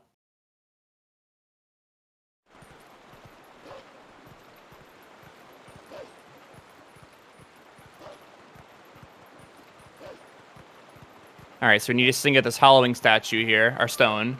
And as you noticed, we did not clear Fair and Twilight. In clearing Fair and Twilight, actually spawns the wolf outside of Forest Temple. But that's not the fact. Since we're skipping Fair and Twilight, we're gonna grab this Halloween stone, and the wolf will spawn pretty much outside of Hyrule Castle, or Hyrule Fields, or yeah, at Hyrule Fields on a little bit of a ledge. All right, class. What is this song name? Yeah, chat. What's the song name? It's on the test. Yeah. Name.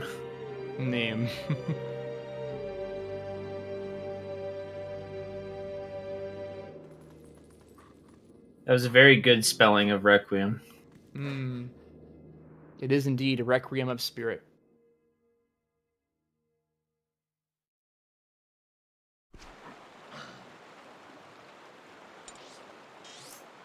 Yeah, so we're getting this Howling Stone just because it doesn't matter which wolf you go to first. It'll always give you Ending Blow, which is very convenient.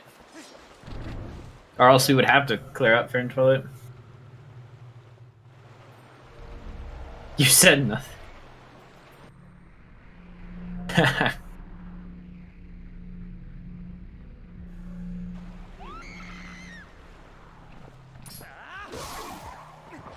All right, so once we complete this Shadow Beast fight, we're going to be given a temporary bomb bag from Izza here.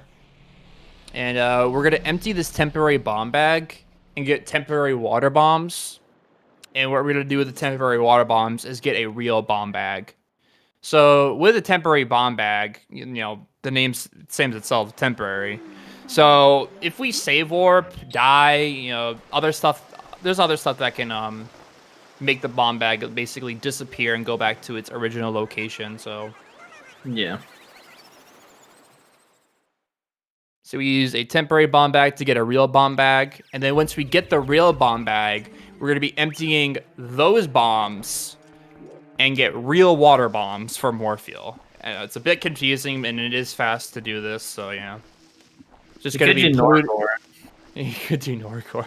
But that is 2 one-frame tricks. Yeah, so we're just going to be polluting Lake Hylia here with these bombs, you know.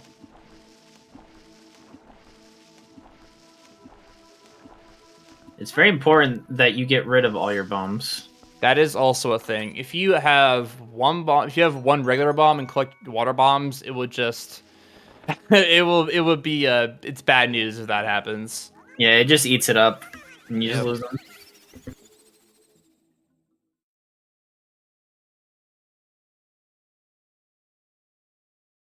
Yeah, so now he's just gonna warp back to Zora's domain and get the real bomb bag from a very special friend.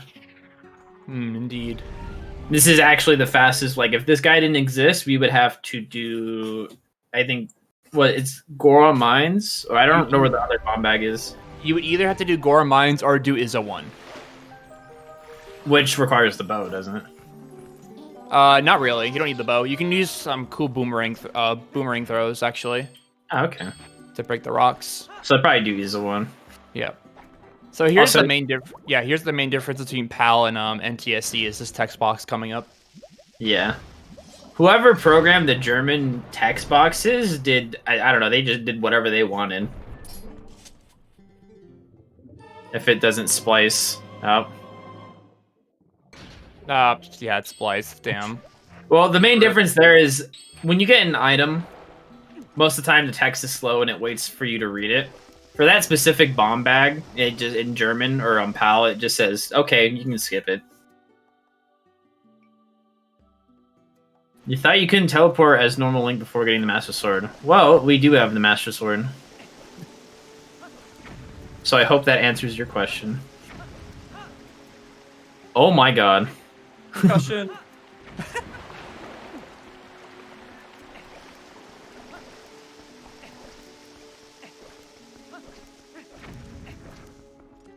All right, time for first iteration map glitch. Yeah. Yeah. He's So gonna be, yeah, go ahead. Yeah, you can do it. It's fine. No, go ahead. Go ahead. All right, so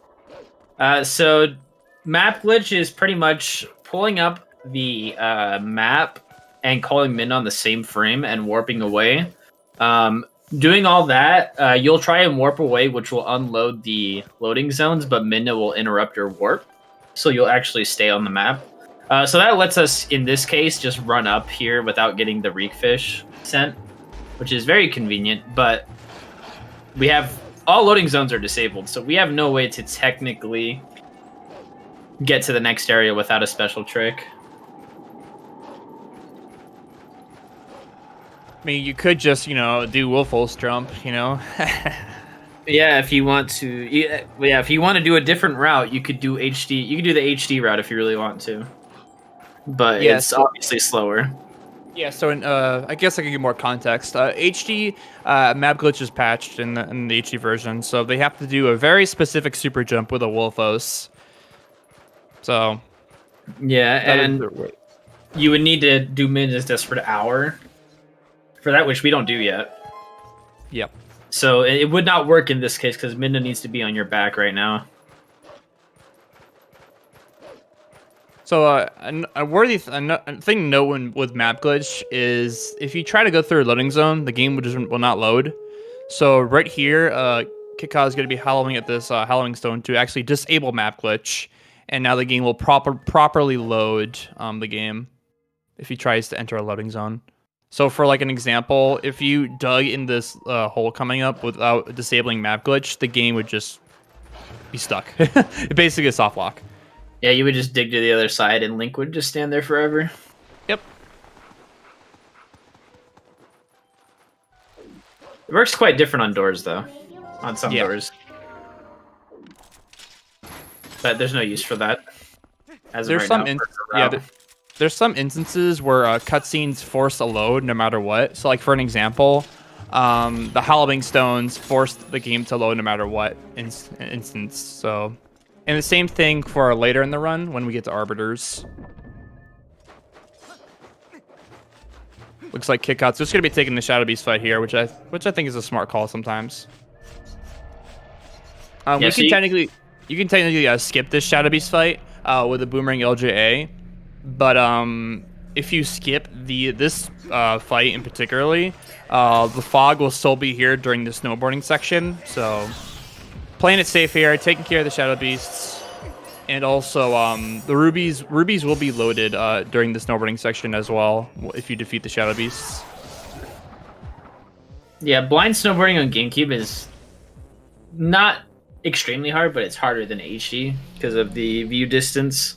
So in HD, it's not really a problem. You can just go down normally with the fog.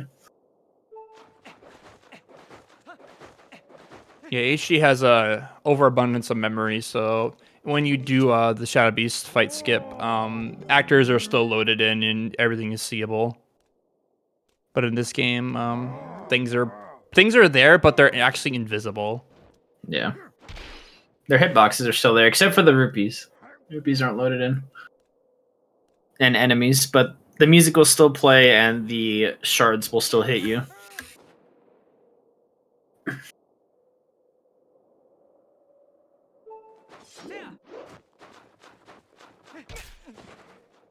Yeah, Kitcot went for CAD clip and quick kill, but not for this, which is respectable. Yeah, blind snowboarding can be pretty annoying. So generally, like right here, there'd be fog here if you skip the Shadow Beast fight. Looks so clear. Nice. Yeah, nice and seeable.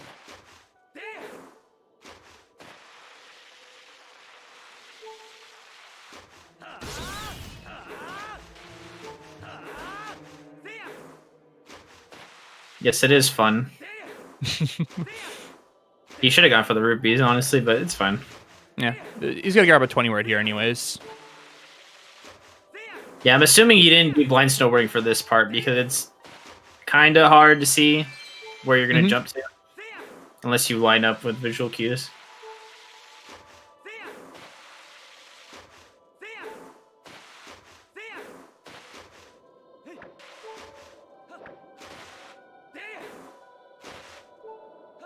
All right, so we got Snow Peak Ruins coming up here. We're only here for the ball and chain, and now we're gonna dip. We don't need anything else in this dungeon. Yep, we don't get soup or anything. Yeah, no soup. How tight is the... Ooh, nice tech skip. Solid. Yeah, how tight is the rupee routing in these races? Well, it depends, honestly, if... I would say it's pretty tight. Because if you miss, like, especially one of the 100 ones, you have to, like, really find ways to get more rupees. So, like, generally in the early game, you want to collect as many rubies as possible. So, during Hugo, during even the fight with Skull Kid, there are some rubies you can grab during those fights and those sequences that can net you worth a lot of rubies. And also, even during, like, some sort, like, even during Twilight sections, you can collect some rubies.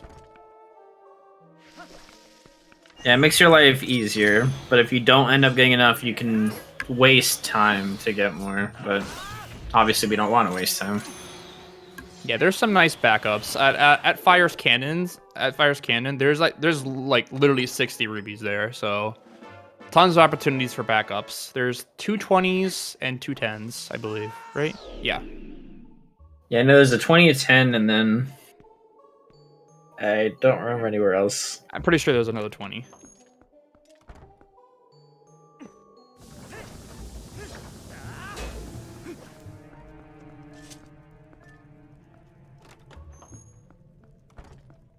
Rupees.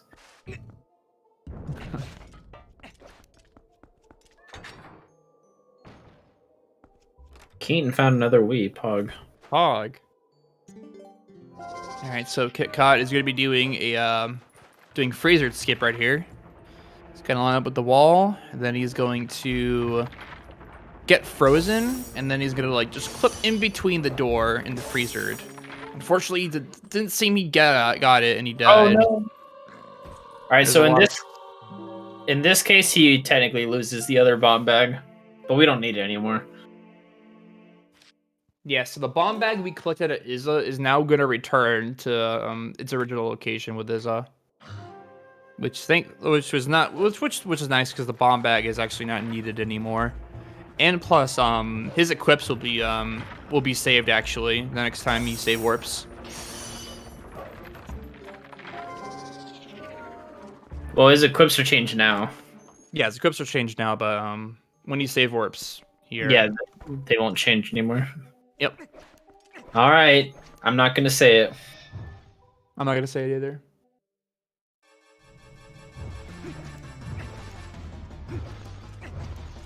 This fight's really scary sometimes. Say what? Right. A certain trick with bombs. Yeah. So there is a 1 cycle with bombs that is very fast, but some things can happen that could go wrong, and it'd be really bad if those things went wrong.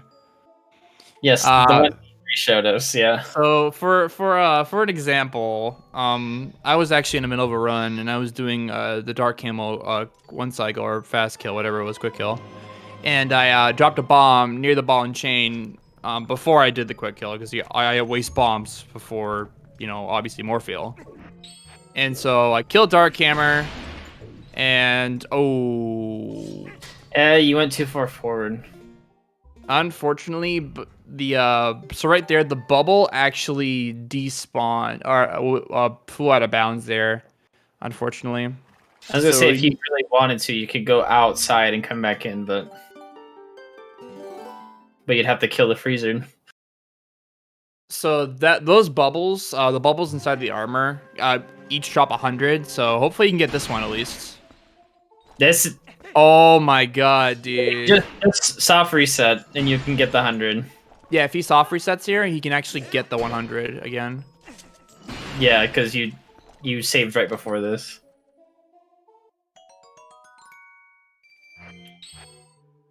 Okay, you are very you're very short on rupees now. Oof. So you're asking about rupee route earlier, like he didn't get those 200 rupees, so he's kind of very, very low on rupees right now.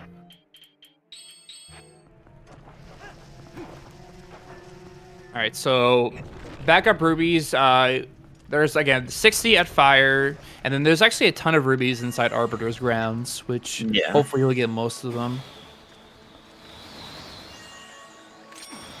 It will waste time to get the fire rupees, but it's better than losing the run, I guess.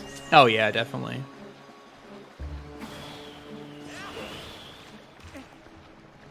And so now he's gonna break this stalactite with the bomb, and then the chest up there has water bombs in it, so he's gonna empty his bomb bag now, and we're gonna be using the water bombs to fight Morpheal. You might ask, like, how we're actually gonna fight Morpheal at the Zora armor, and there's actually a trick to refill air with the water bombs, which is really cool. It's really cool too. We'll get to that in a little bit though, but right now we actually have the only boss key skip in the game. Generally, boss key skips in this game, they usually don't work because when you open the door, the doors are tied to the loading zones. But with this boss fight entrance, it's actually a grotto, so the inner casing of the boss door doesn't load the fight at all. There's just a grotto that brings you into the fight itself. Yeah, it's not like Wind Waker where we can just go behind it, unfortunately. They saw that, and I'm assuming patched it, and he got crushed. Unfortunately, taking a void there.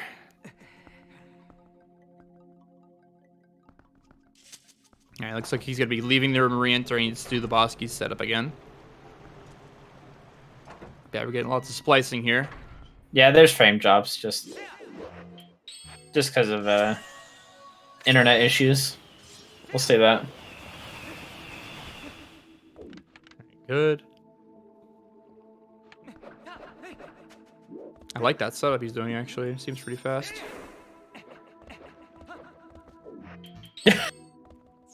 Oh my god. His reaction.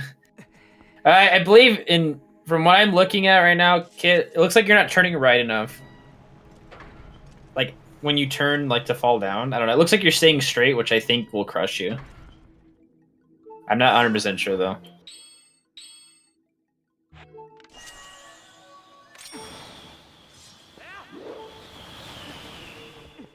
Good.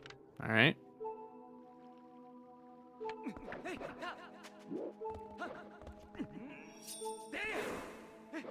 He's gonna get crushed again? Oh, no, we're good. Okay, good. There we go. We got in there.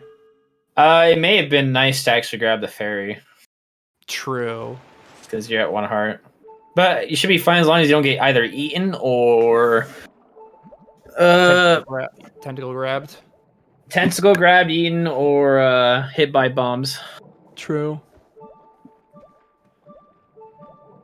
Alright, synchronizing.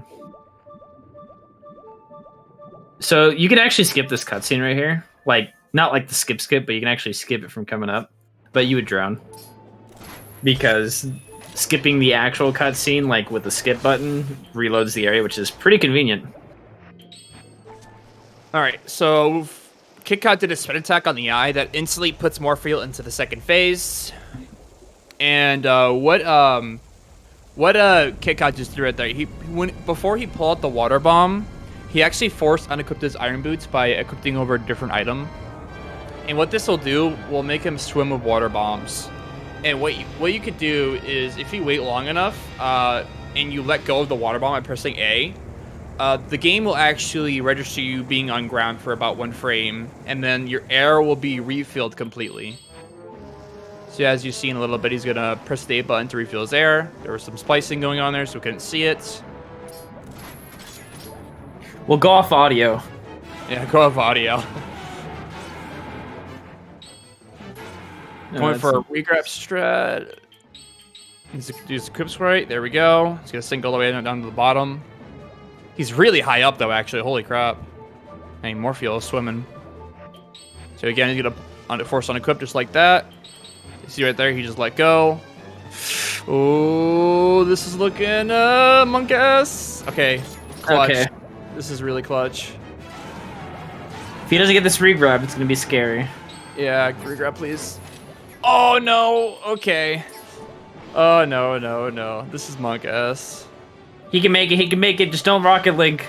Yeah, just don't rock like he'll be fine. No.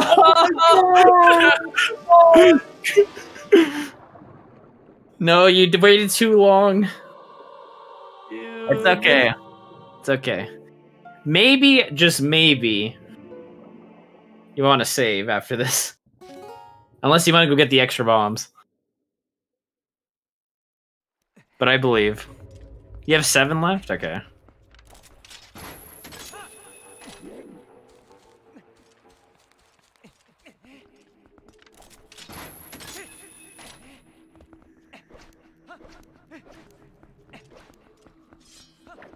Rip PB pace? I think you should be on PB pace.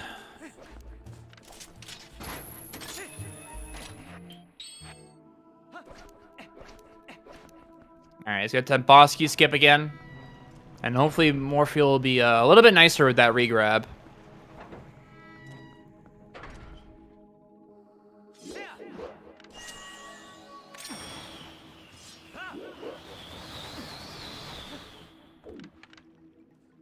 The Wii version is different compared to the GameCube version in speedrun wise, actually. Same game casually, but different game in speedrun wise. And he got crushed. And that's gonna spawn him at the. Oh, okay, no, he went through that door. We're good. Yeah, he went through the door. I'll say if he did not go through that door, he will respawn at the boss key or the boss door.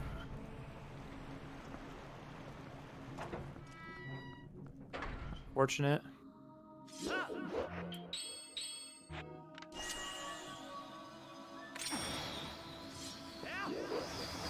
So with the boss key skip, he's actually clipping inside of the railing, and there's still like collision inside the railing, which is really nice. And then he can kind of position himself, like barely like on this seam of the railing or on this staircase, so he can just clip on through. That was really nice.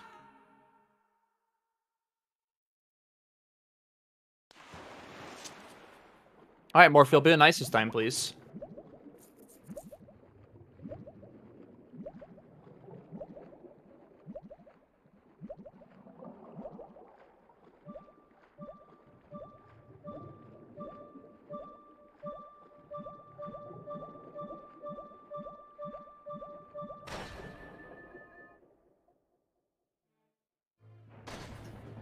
Let's see if the eye is nice.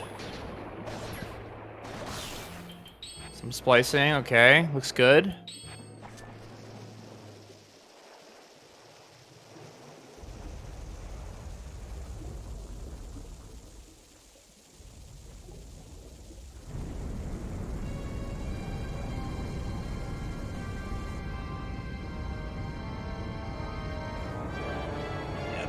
Okay.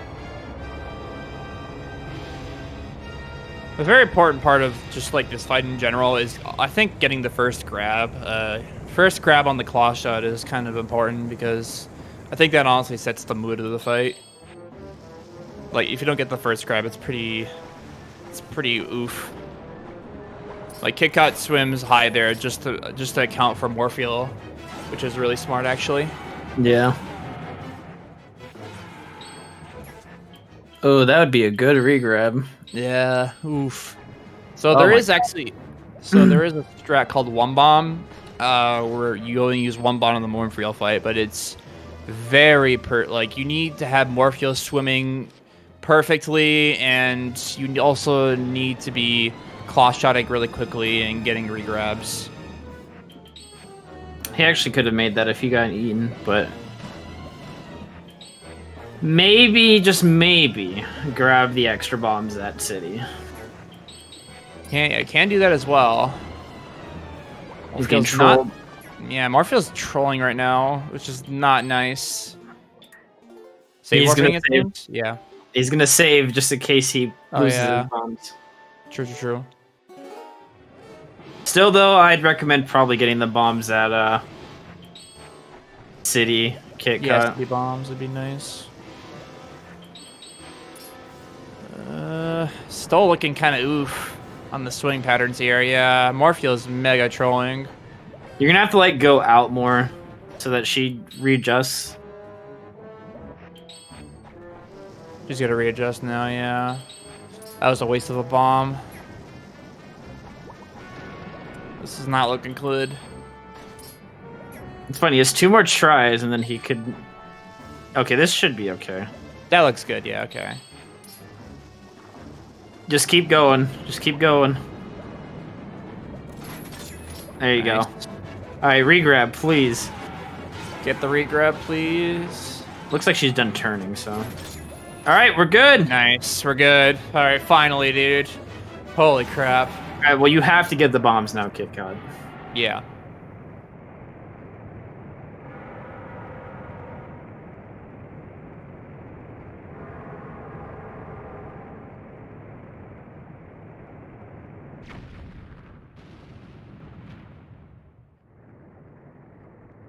Okay.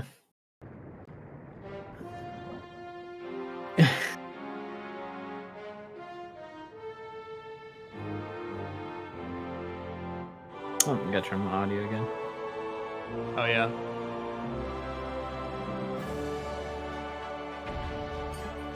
It's fine. That one day, that one race, that one day, the seating race, that was a cursed day. Oh, I remember that day. Me and Bruggles got trolled by Morpheal. Things were happening to other people.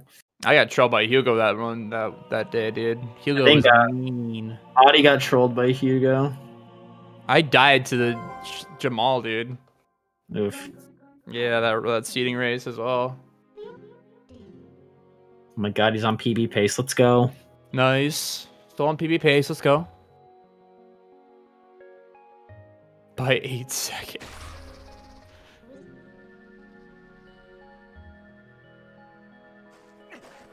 Hers container.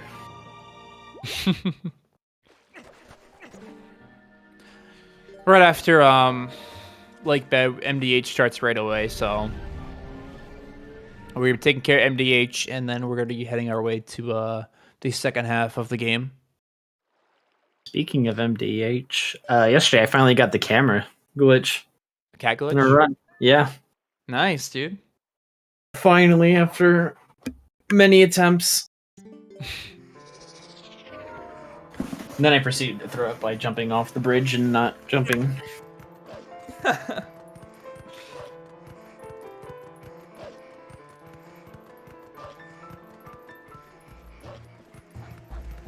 And griefing. Yeah, so MDH, completing MDH gives you story flags for Arbiter's Ground, so it is a requirement. The only known way of getting to AG or Gerudo Desert is from Fire's Cannon, so MDH is a requirement. The only other way would be if we ever discover wrong warping. Yep. Wrong warping with Uku one day.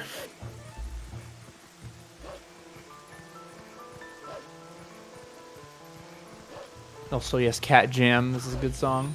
But then the enemy music comes in and ruins it all. Surprised they didn't fix that for HD.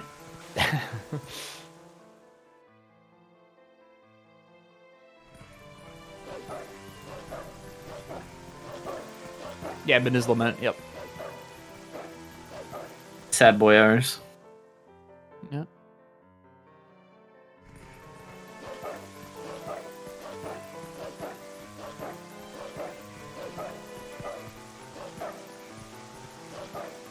We're gonna continue to be attack cancel through the area. Let's see if we can get cat glitch. I wonder if he's gonna go for it. I know, right? I don't know if he knows how to do it. We shall see. Well, he didn't get it. Yeah, he got like a weird B attack there.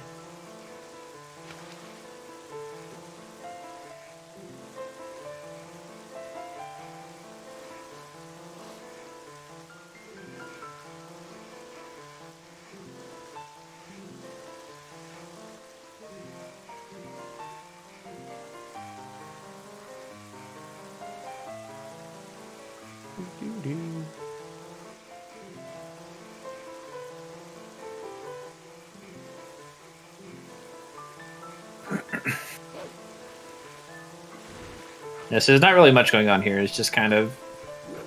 Got some basic movement. Making our way to the Zelda. There's a part where we transfer to human and burn a web. I guess I also might mention the ropes are really finicky in this game. Sometimes you'll be very careful, but you'll still fall off the ropes. Ropes are just bad in this game. Ropes are bad in Zelda games. If you play Skyward Sword, you know vines are bad sometimes. It's kind of the same thing.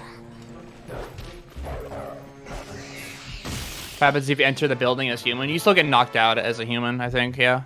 Yeah, you get knocked out as human, and depending where you're placed, you can actually... So once that door closes, the collision behind it goes away. You can actually void out if you're depending on your position. Also, if you were to go there through, let's say you beat Lake Bed and activated Minna's Desperate Hour when there was still Twilight, you would actually go inside there and you would pretty much be soft locked because you can't do anything, except for actually just like beating the Twilight. But you can't really warp, so that's the thing. It's kind of a weird situation. And even if you did get past that and go to the castle, it's just like you went there for the first time.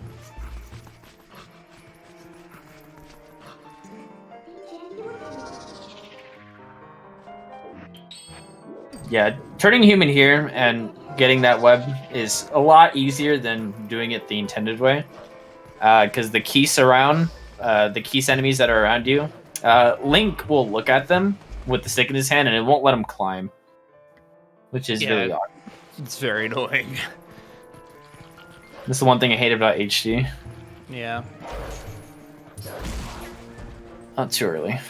So when you knock down this Bulbin in the water, or kill him, because he has some really good aim.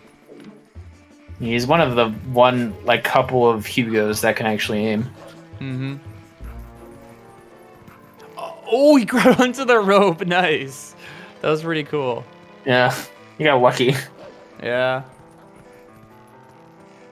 Like I said, ropes in Zelda games are just not the best. Yeah. Whether it be Wind Waker, TP, Skyward Sword, Vines.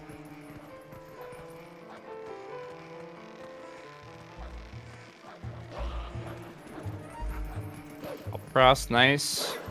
Oh, nice. Oh, that was really and you smooth. did the other day. Nice. And the bonks, dude. Why not? That was manipulation for later. Write that down. Yeah, so that Bulbin right there, he doesn't have any good shots at all. He's a misser. Unless you go at a certain angle, then he'll always hit you. Yeah. Well, he's missing the wind cycle.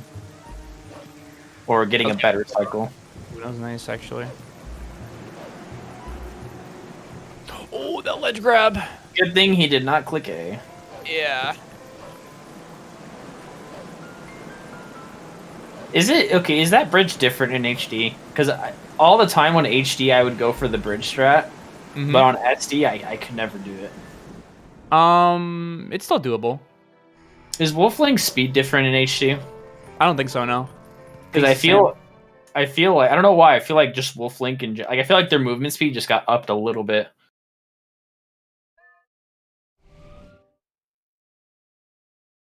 Okay, so now we're gonna get ending blow. Ending blow skip? Ah. Extending blow. Yes, extending blow. I said ending blow skip. I know. Are you doing that? Oh. Ending blow skip? Oh. I mean, if you want to do ending blow skip, we're going to have a fun time with Ganon at the end. Yeah, so we need ending blow to actually defeat the game. The game checks for ending blow when we kill Ganon, so it is a requirement. And there has been runners that have went to Ganon and did not get ending blow, and it's been very sad. No, the frame rate is not higher in HD. Yeah, frame rate's the same, 30 FPS. That reminds me, I need to get... Who is it, Sky, that forgot ending blow? Skyrion? Yeah. I should probably take that down for TP fails.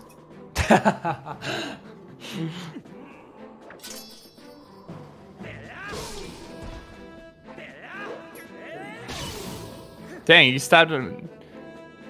Looks like you didn't even stab him there. He had to turn around. Yeah.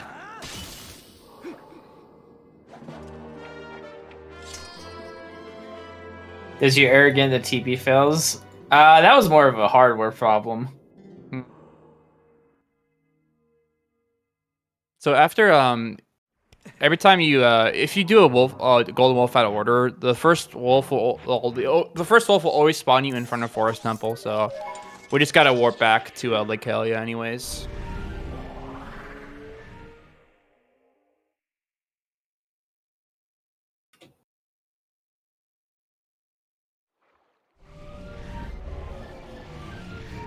Now we're gonna be on our way to go see our friend Aru and then get the memo.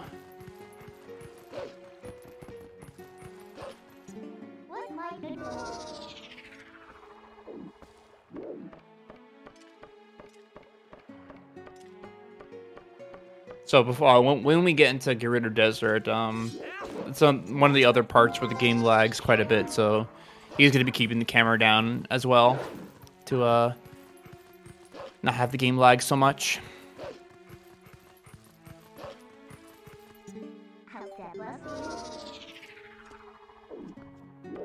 I'm just gonna join this nice ladder climb up.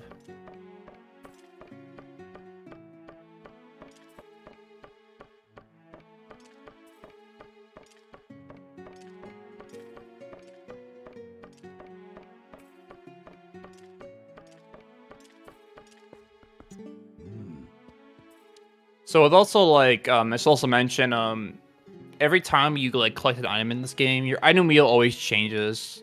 Like items always be in different spots.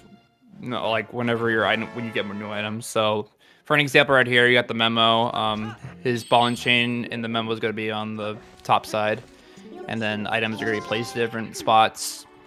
And also once he gives the memo to fire, his item wheel is going to revert back to its original position during MDH and whatnot. So it's a good thing to remember, know where items are and locations on the item wheel. It could be like the item wheel could literally be its own game sometimes.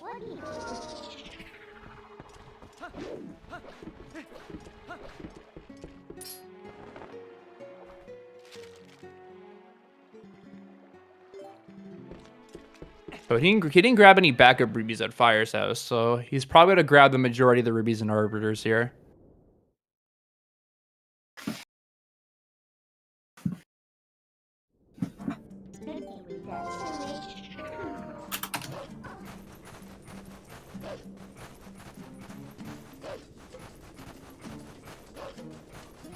And as you can see, like, since he's not keeping his camera down, you can see the game kind of lag quite a bit here.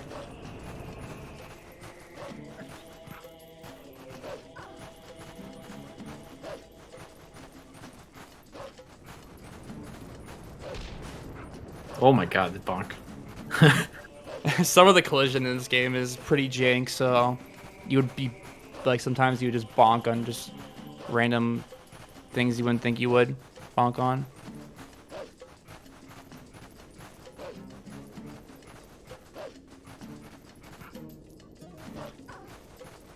Alright, camera's down now, so. There we go.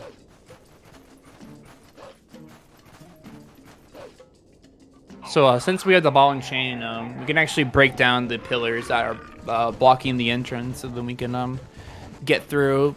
You can either squeeze through as Wolf Link or human.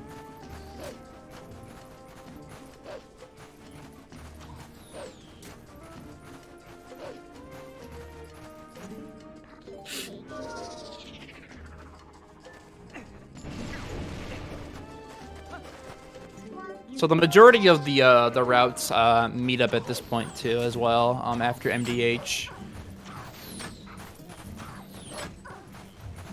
So only like the early games and the mid games are different in some ways. Trying to squeeze on through it can be quite difficult sometimes as Wolf or human.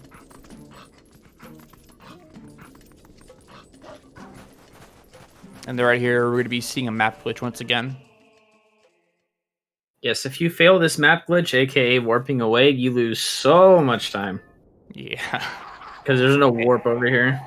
And if you die to KB3, it's Yeah, you soft lock in. Good save, yep. He's saving here, which is a very good call. Smart.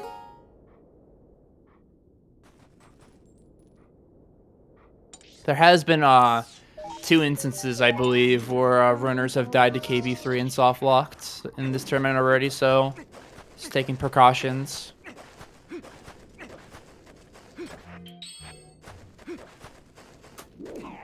Getting top of this ledge, just gonna do some side hops. Gonna do an LJ on top of this collision. And he's gonna start falling. And what you want to aim for is like the square in the center room. When that cutscene triggers, it's gonna reposition Link, and then the fight's gonna start. So generally, KB King Bulbin 3, the spin attacks do multiple hits on him. So it does like I believe like 3 or 4 hits. So to be a little careful here, just in case he doesn't want to die. There we go. Nice and simple.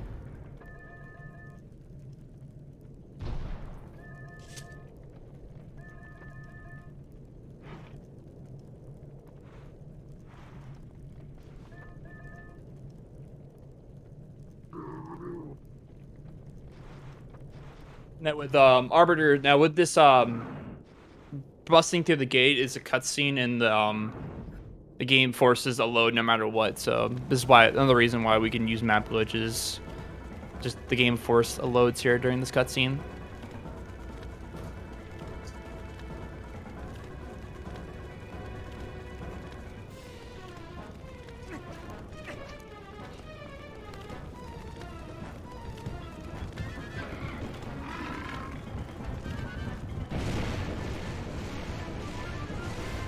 Yeah, you can try walking over here with cheats, and it won't load anything. Mm. You have to actually get on that board. This Kitcot slowly able to PB. Yes, looks like he's still on PB pace here. He is about. He is 50 seconds. 57 seconds ahead right now. Blue.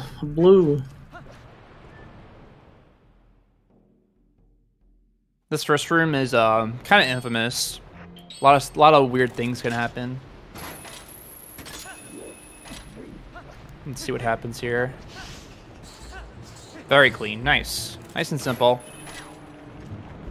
Generally, when you jump off a ledge or jump off something, at the apex of Link's jump, you could either hold the A button or hit the A button, tap it, and then you'll automatically do a roll no matter what. I remember when I found out about that for the first time, I was like, wait a minute, you can get an extra roll just from jumping off a ledge and hitting the A button at that time. I didn't even know about that when I was running the game. And I found that out, I was like, alright, I'm definitely using this to my advantage.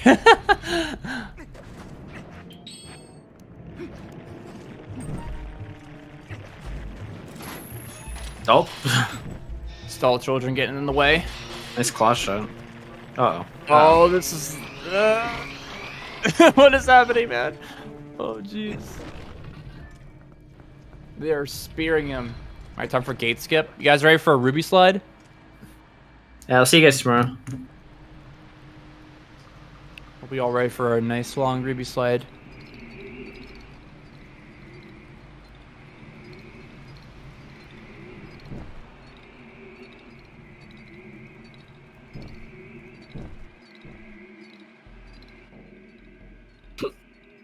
But yeah, in the low percent category, we do what's called a ruby slide, and we can it's basically the animation of Link holding out the ruby. If you wait long enough, he just like continues to move in the animation. And specifically for this gate, the ruby slide takes 17 hours, I believe. That was like 13, but I don't remember specifically. Yeah.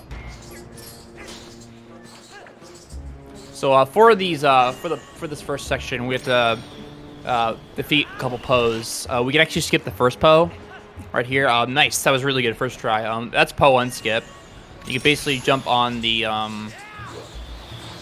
little pillar that's in the stand there, has more collision. That trick saves about a minute, I think.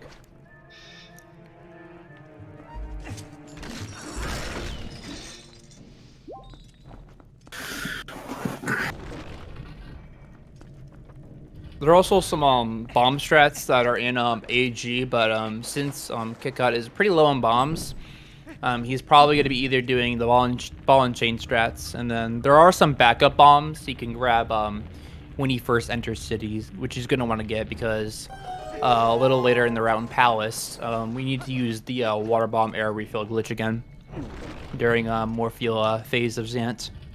You know, he actually could have done. I don't remember how many bombs he has, but if he had like one bomb, he could drop the bomb, pick up the regular bombs, use it for fast right here, and then get rid of them by the time. Oh, true. I just realized that, but that's like a very rare case.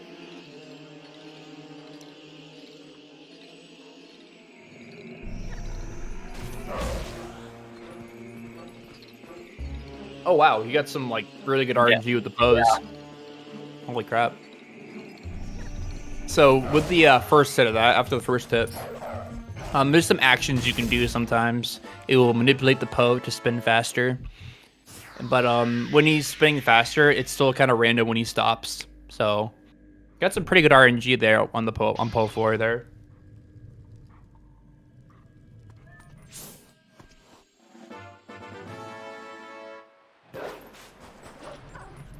This dungeon has quite a bit of RNG to it, with the pose, and also like the enemies get in our way sometimes, and then the boss fight, Style Lord has a decent amount of randomness to it in the first phase, and then if you're doing Death Sword skip, that's another RNG thing.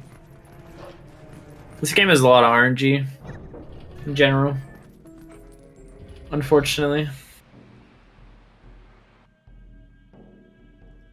I don't know. How's RNG for Hundo? I mean, generally the same. I don't think there's really anything else that I can think of. That's compare it to like Wind Waker. Which one's worse? Probably Wind Waker.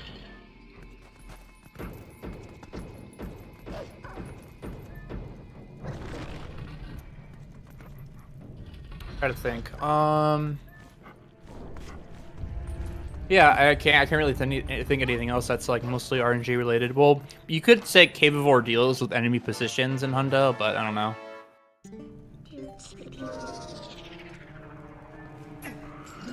Wind Waker has more, but yes, TP does have a lot. Yeah, TP has a ton, especially in the 80% speed run.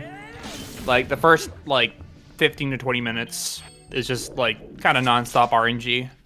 The non-stop RNG is grabbing ledges, but then again, that's like that for TP and Skyward Sword, I think. Mm-hmm.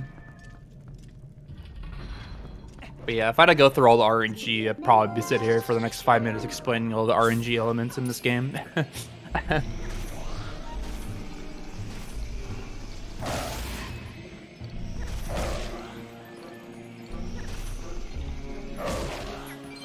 But yeah, generally like the first like hour and 46 minutes of your run, you're just like, all right, is my run either gonna die to the first 8 minutes? Is it gonna die to Morpheal? Or yeah, you know. So if you want a list, just a quick list: Gate Clip, Goats, Bow. That's 3 RNGs already. Hugo,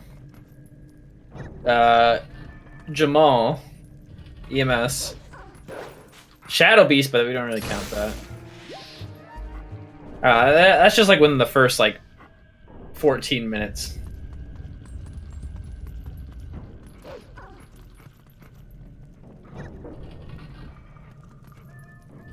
But yeah, generally like if like for like top tier times like sub 3 to like maybe 256, even lower than that, like the run pretty much relies on like just getting good RNG. If you're like good enough with movement, that is. Oh yeah, Morpheal. Mm-hmm. Morpheal Desper Skip. The whole game. Yeah. Why is it the grabbing ledges? Yeah, grabbing ledges. Why? Yes, Kitcot, you do need rupees. There's 100 rupees outside of Arbiters, I think, but... It's a 50. Oh, 50, there you go. Mm-hmm. can grab the 2. Let me think here. So you can grab 2. So you can grab 40. And then there's another. There is another 20 before spinner in a chest. And I believe there's also a 10 in there. And you could also grab the 60 from fire rubies. Which I honestly still think that's not enough. You should definitely grab second redead. Yeah, good. He's grabbing it. Yeah, you're probably gonna have to reload the like Hylia Mm-hmm. again after getting rupees.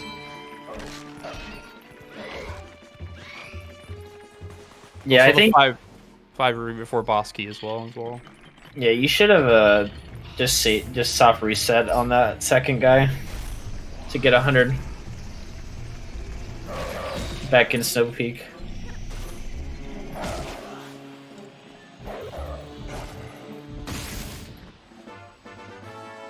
Nice camera. Yeah, nice zoom in. All right, that takes care of the first section of Arbiters, actually. You only need to kill 3 of the 4. The game doesn't check for the first Poe, because I'm pretty sure that was meant for the scent. Yeah, probably. So weird. I don't know why they chose to look for 3 out of the 4, since they were already doing it. But yeah, it would be really easy if it was just the 4th one. Yeah. Unfortunately, it's not the case for this. Mm-hmm.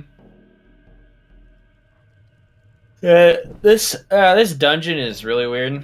Like, we do the first half of the dungeon, then casually you would do the second half of the dungeon, get spinner, and then like immediately go to the boss. Yeah. It's so weird. It's not like it's a midway dungeon item.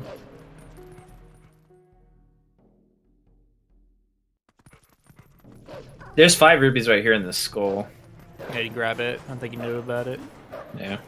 Yeah, so right here we can clip through the pillar and we grab the boss key really early, and then we're basically gonna go backwards through the dungeon now. Yeah.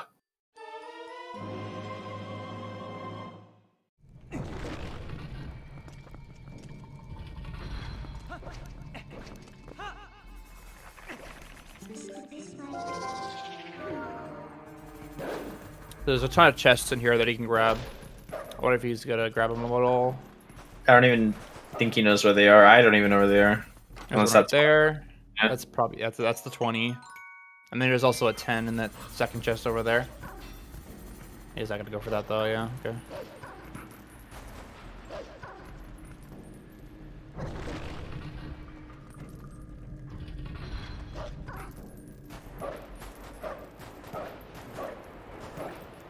Too bad I can't get the 200 rubies in a Kakariko. What, from the bell? Yeah, from the bell. Oh, nice strat. That was very smooth. Very clean. Yeah, so if he had enough if he had 2 bombs, he would do a bomb strat there. I don't remember. Does he have 2 bombs? I think he had 1.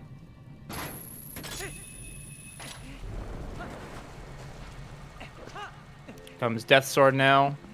RNG. So you could either choose to fight him or kill him. RNG portion is more or less trying to skip him though. Fight him or kill him? Is that what you said? Yeah, I mean, kill him or skip him. Might be. Yeah, totally. I totally said the same thing twice. God damn it. Don't worry, Link said that the other day. Yeah, so you can skip him or you can fight him, either fast or slow, whatever. Whatever way you know / want to do. Skipping him's RNG and pretty precise. Fighting him, you can just do a fast strat with ball and chain.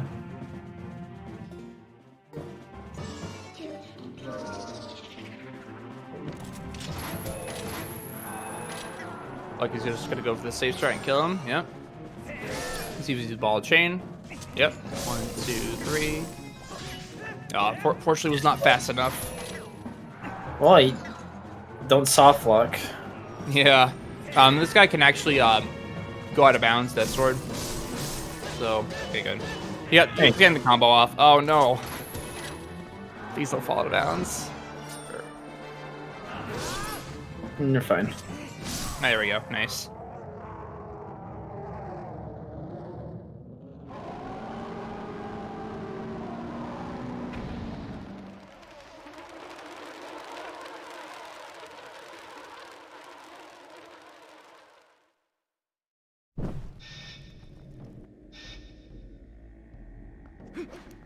All right, now that we have the spinner, we're gonna go fight Stylar now. The Beyblade, whatever you call it, fidget spinner, you know, everything, anything, dude.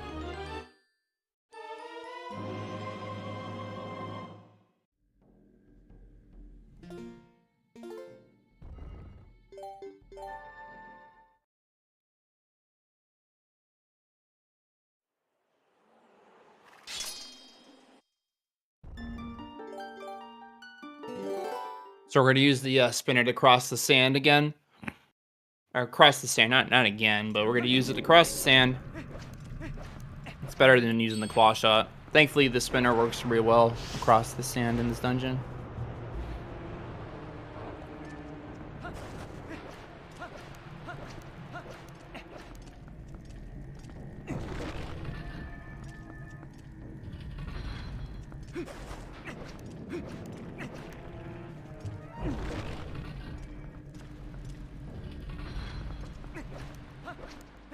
So with opening the door here, just gonna get on the spinner thing or whatever it's called, and then we're gonna break dance the door open.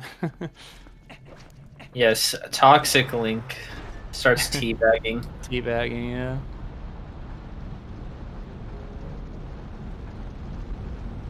Generally, like mashing for this doesn't really. I don't think it's faster to mash like fast. I think it's more No, or less. there's just a minimum you need to do. Oh, Anything okay. faster doesn't matter. Not toxic enough, yeah.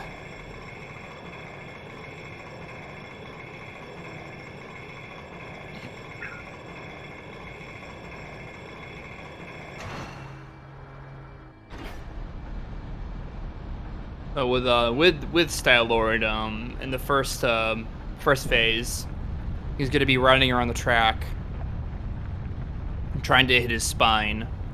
And the first hit is pretty much the free hit, and then the second and third hit are like the random hits, and the RNG starts to settle in with the fight.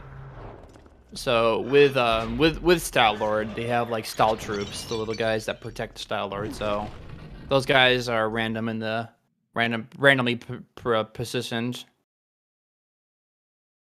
So you could either get like just really good RNG with their positioning and leave lots of spots open for you to hit Style Lord, or they could just literally form a giant like wall around Style Lord.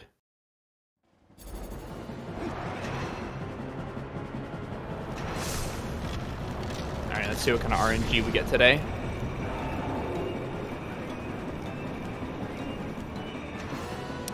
Oh, nice. See, look at that nice opening for him. Really good. Really clean. And then this third hit, he's going to want to try and go for like a ricochet. Ooh. Off one of the Style Troops. He's bouncing a lot, though. That's a nice opening there because he killed the Style Troop. Really, that's not too bad. One extra spin. And then for this second phase here, it's actually a way to quickly knock down Style Lord's head with like barely riding on the track at all. Yeah, you have early knockdown and then a backup if you do fail it. But no one really goes for the backup.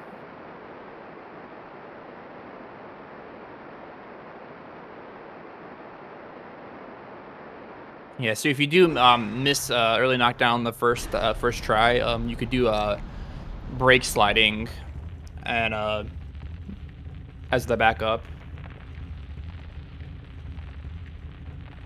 No, the backup is not... Well, that's another backup.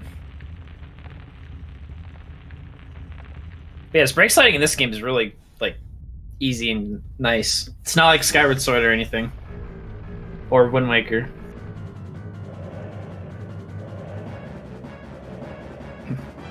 Alright, see if he gets it. 1, 2, 3, 4, 5. That might be too early. Yeah, that was too early. Looks like he's just gonna ride the track. Yep. Yeah, he's just gonna do it normal.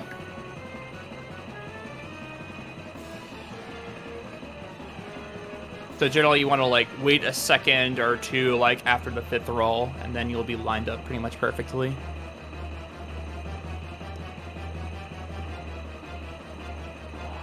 As long as he one cycles this, we'll be fine. If not, then the second phase is very annoying. Yeah. So the way you one cycle Star Lord in the second phase, you just spin attack. Spin attacks hit multiple times, as you can see the red sparks, hitting him a lot of times there. Oh, he missed that one though. I think he should be good though. Yeah. Okay. Nice. Pretty solid.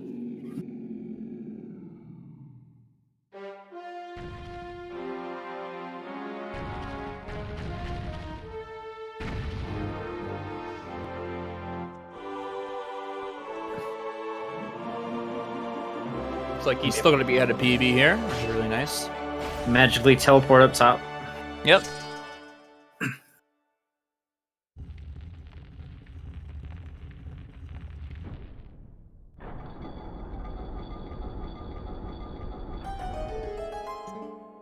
That was a weird camera.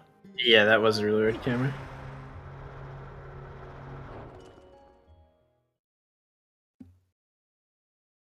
So generally, like when it comes to heart containers, you could either collect. You mostly want to collect 2. Sometimes, if you're feeling a bit risky, you can only you can equip to 1, collect 1. But generally, you want to collect 2. I would say, because fall damage in this game is very brutal. So pretty much after city. There's a little bit of a strat where you can land on the ground and then warp to palace, but if you fall, like if you hit the ground, you take 2 hearts. So generally 4 hearts is good enough, but you can collect more if you really want to. You forgot one. Got a Shadow Beast there. He didn't die. That Shadow Beast just took it. What the heck? Yeah, if you do it too early, he just doesn't care. Ah.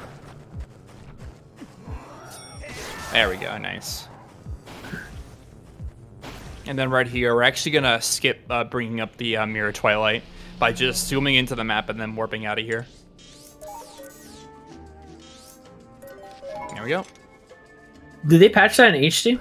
Yes, it did. So weird. And then right here, probably gonna come to the biggest skip in the game. Early City in the Sky.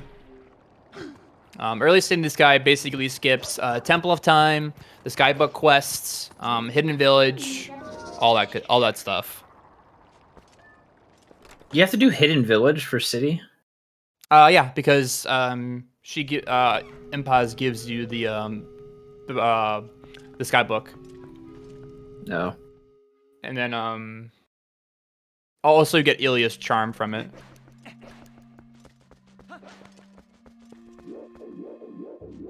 Yeah, it's like the second biggest skip. I think EMS is the biggest one. Yeah. And then it's Early City. So all we're gonna do is we're gonna transfer into Wolf, kind of in between the owl statue and the left wall, and then we'll just kind of like go right through it, just like that. And then we can warp the cannon. But we need 300 rubies, so Kitcot's gonna have to get some rubies here. So there's 60 rubies you can grab at Fire's place, and then he might reload the area a bunch of times for backups. Yeah.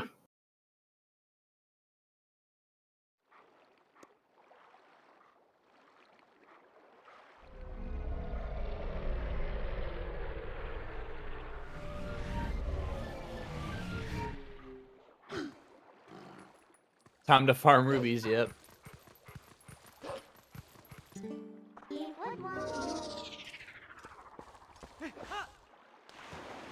Oh, it's a chest here, that's right. I think in HG that's a stamp. Oh yeah, probably. It is, yeah. I remember. Stamps, do you get an engineer outfit for all your stamps? No, sadly do not. Oh, that's 100. I didn't even know I was 100. Oh god, that is a great backup. Dang. Yeah, all he really needs to do now is grab the 30 rupees and he's good. Yeah. Yes, stamp. Because HD, I don't know. Why? Yeah, HD got rid of some of the ruby chests and replaced them with Meaver stamps. A non-existent thing nowadays. Yeah. Oh, did you guys hear the Wii U got a system update yesterday? I remember that, yeah. Cutting grass rubies. Got one. Maybe get the second one here. Nope. Two. There he is, second one. Yeah, they're just rubies above fire, so. Yeah. Next to fire.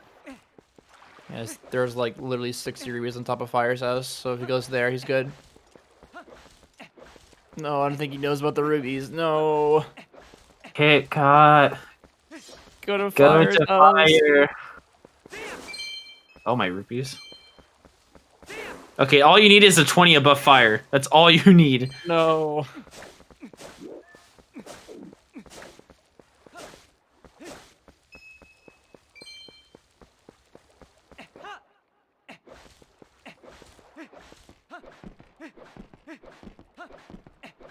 Oh no, dude. He doesn't know about the backups. He's bonking a lot. Okay, there's some rubies in here, I believe.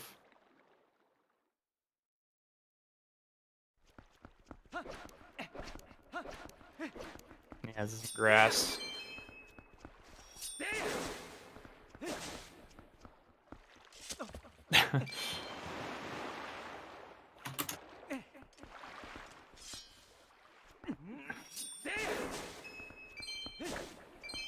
$15 more to go. Less than 15. All right. We're getting some good RNG with the grass here. Got 10 more to go. Be better. I mean, it's faster. You just boomerang it and then you talk to him. Yeah. It cuts out all the RNG right now. True though. There's also a 10 and a 20.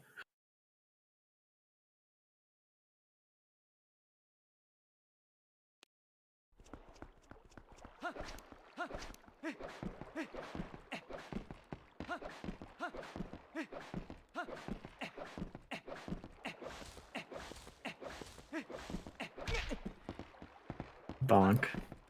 It's indeed. Going back to the grass, I think. Yeah. On the top left here. Oh no, it's going to where the Poe is. Oh, or not. Alright, yeah, it's going back to... Oh. 5 more, then he's ready to help the city, or repair the city cannon. 2 more.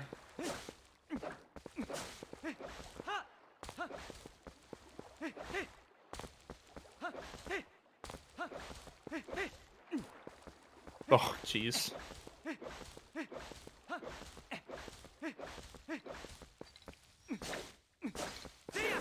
Watch the game not give him anymore.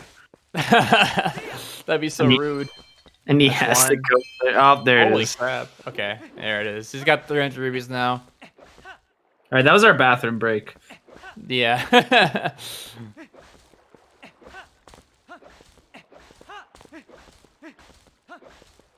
Just Alright, now we're able to go over to fire and repair this cannon.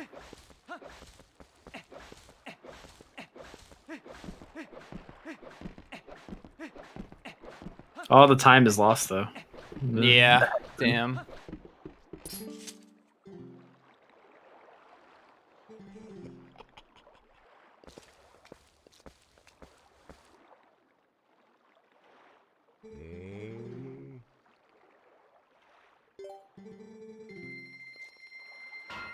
Alright, City of Sky coming up is probably my opinion, the best dungeon in the speedrun. It has a lot of cool movement, a lot of cool tricks that are done, and plus the dungeons just overall has a great atmosphere to it.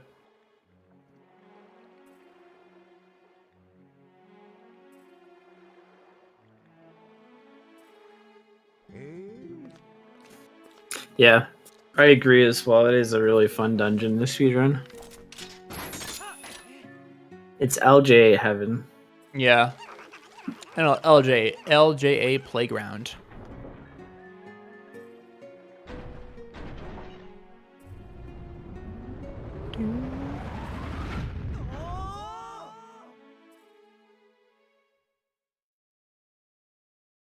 All right, so Kitcot hopefully we'll grab the bombs here. Oh yeah, I hope he doesn't forget. If you're listening, don't forget the bombs. Yeah, grab the bombs here.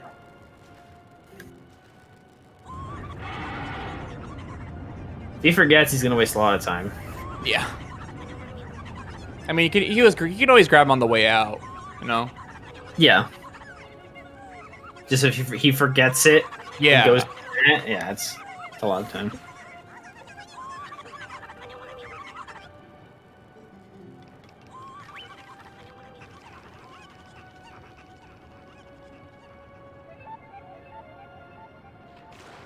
Okay, good. He's grabbing them. Good stuff. Good stuff. Man chicken. Yes, man chickens.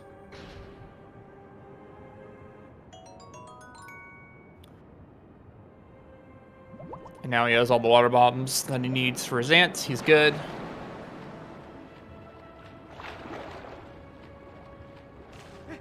Is PV still possible? It depends on the rest of his splits, how they look like.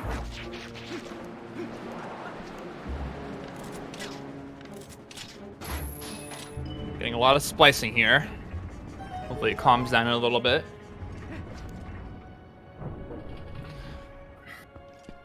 Alright, so there's like a total of 2 LJs in this room, and then we have a little bit of a trigger skip coming up in a little bit. So the boss key is above in the main room in this next door, but you can actually avoid the trigger by opening the door very, very far away as Wolflink. So he's in a good lineup here, so he's good. He's already good, yeah. Saved just in case, because failing it does lose a lot of time. Just checking just to make sure. I need to get it. Nice. And so when he gets double claw shots, he's got to come back to this room and get the boss key.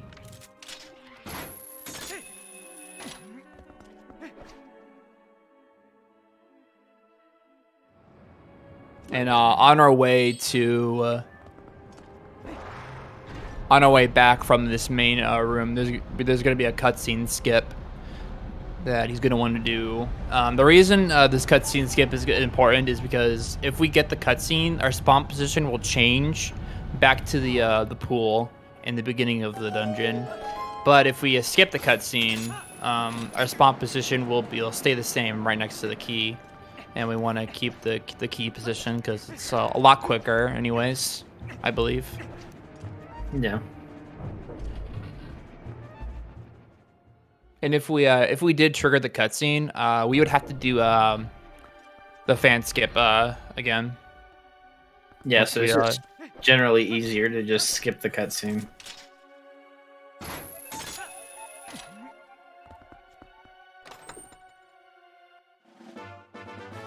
I actually learned yesterday the backup if you turn on the fan. Oh, when you the intended route. Oh yeah, the intended route, yeah.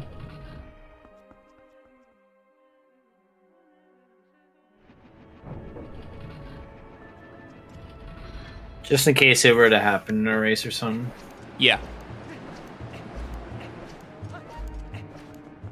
So he's gonna claw shot a P-hat, and then he's going to wait for the wind to start blowing.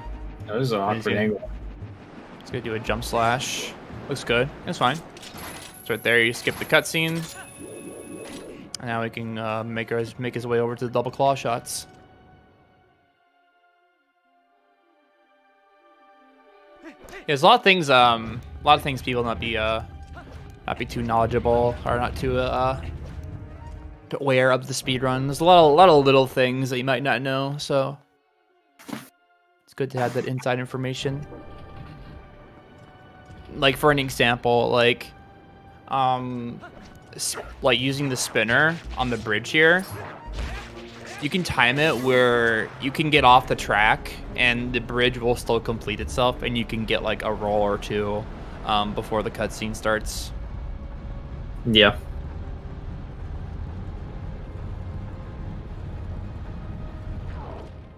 Also, the spinner is the most useful item in Arbiter's Grounds, and that's it. Yeah. Everywhere else, it's like, yeah, okay, I maybe have to use it here, and then so it's like, yeah, okay. It's so slow everywhere else. Specifically in Stallard boss fight room, it's double speed. Everywhere else, it's just regular. It'd be cool if there was like a glitch to like keep the speed somehow. Oh yeah, you'd use spinner all the time probably for movement. Yeah.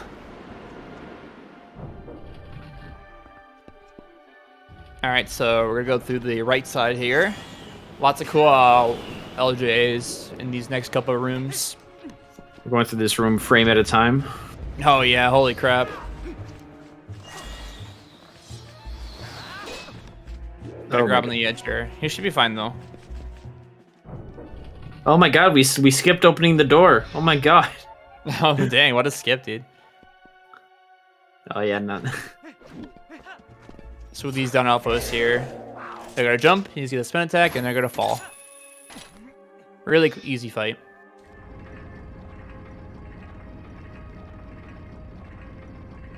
Just skip the small key. Oh yeah. Yeah, we did. Obviously, we did. You actually don't need iron boots for that one. Yeah, but I guess you could save frames. Yeah.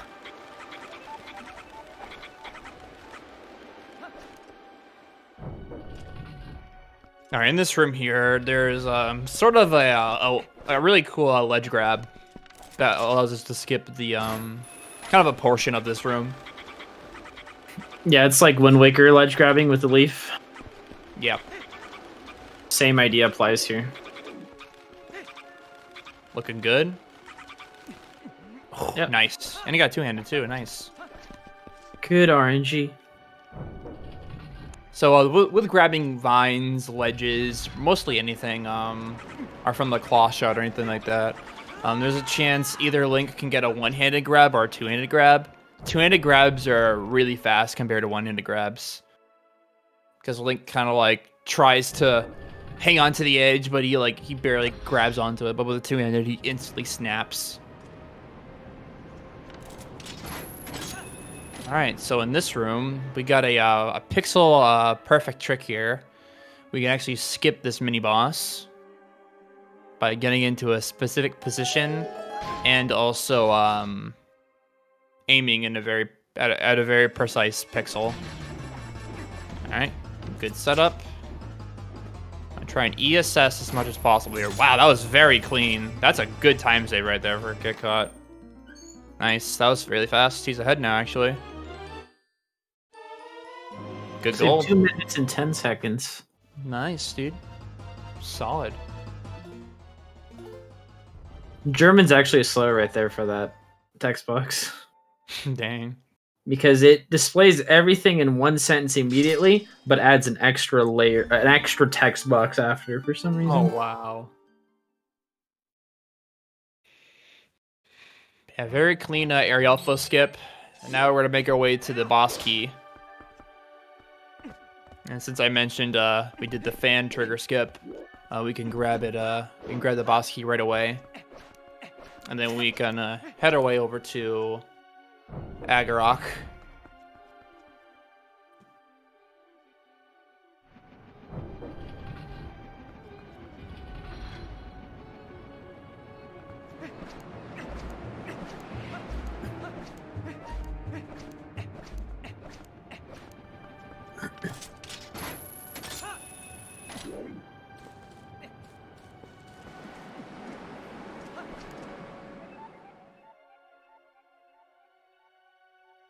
So this part of city is also like really cool. There's a lot of cool claw shots and a lot of cool long jump attacks we'll be doing in this section.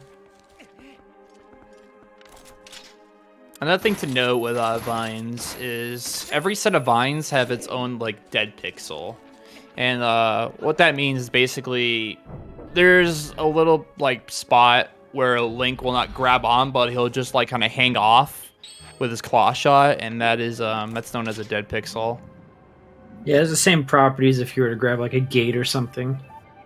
not like a gate, but like a metal grate or whatever. The other grabbable stuff. So right there, you could do a cool skip right there. Skips that whole entire like section of climbing on the vines and stuff like that. Unfortunately, missed the LJA. He's gonna have to deal with this Dynalphos now.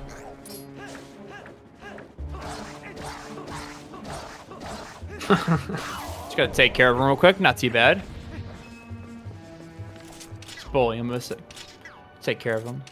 Nice see up. Yeah. So, oh yeah, I should also mention when pulling at items, you want to see up instead of just press the button. When you generally pull an item by just hitting a button, there's a little bit of a wind up. But if you see up, the wind up is not existent. He's too far right on the aiming. Yep. Needs to be a little bit more left.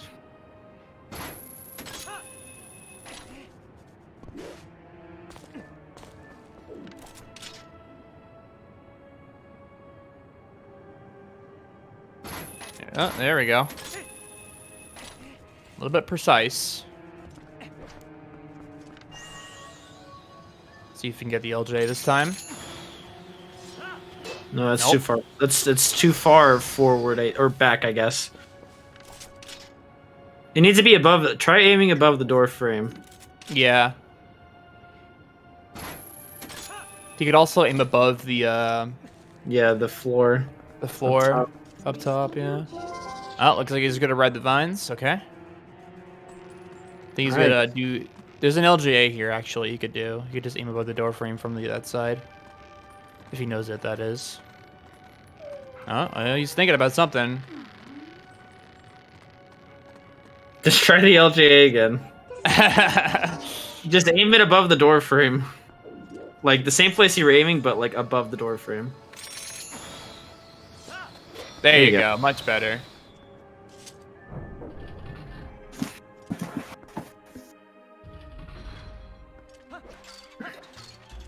Alright, now get the boss key. We can head on to Agarok now. Or Argarok. Argarok. Nice pot. Randomly. Yeah. I love it when the pot just randomly spawns there. It just teleports to Link's position or something. I don't know. It's weird. An SRM.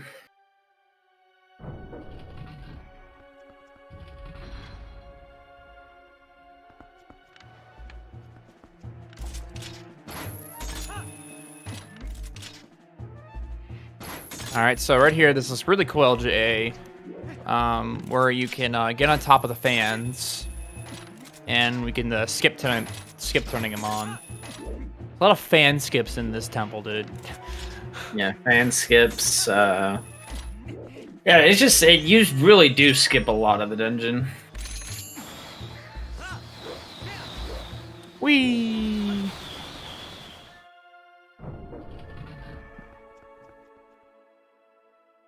Yeah, like this fan tower. Now go ahead. This fan tower here is very cool if it's done really well. It is. I think it's probably one of my favorite things to do. If you do one of my most favorite things to do fast, honestly. Fan tower is really sick.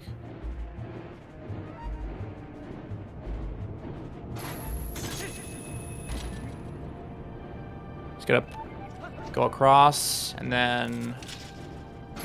Oh, you didn't grab it. True, taking the safe way, it seems.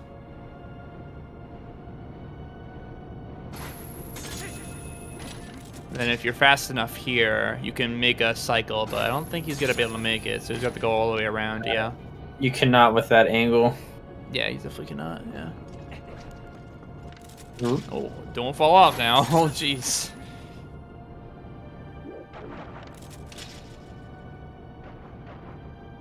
Polish off the top of that, and there we go. That's all it is. Nice. You also don't want to see up when hanging from a claw shot. True. Because it doesn't work. Yeah. When you're on the grates or the fans, you either want to hold L and then put the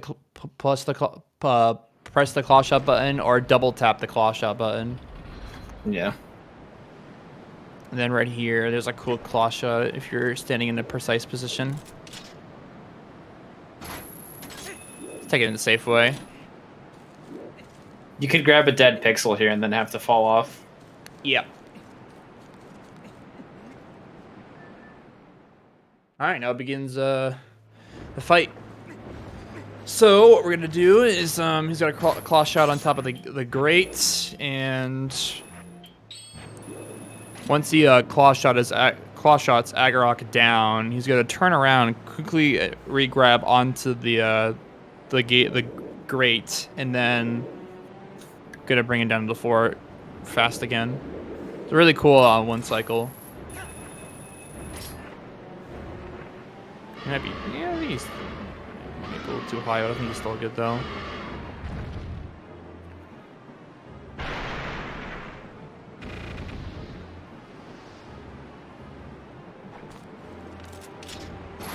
Oh no, why? I think he forgot what button Iron Boots was on.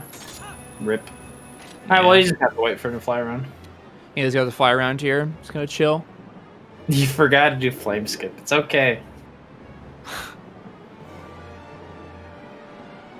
If you want to learn it real quick, just wait till he screams, then claw shot, and then wait for it to go above you, then go to the next P hat. It's a fast rundown if you care enough.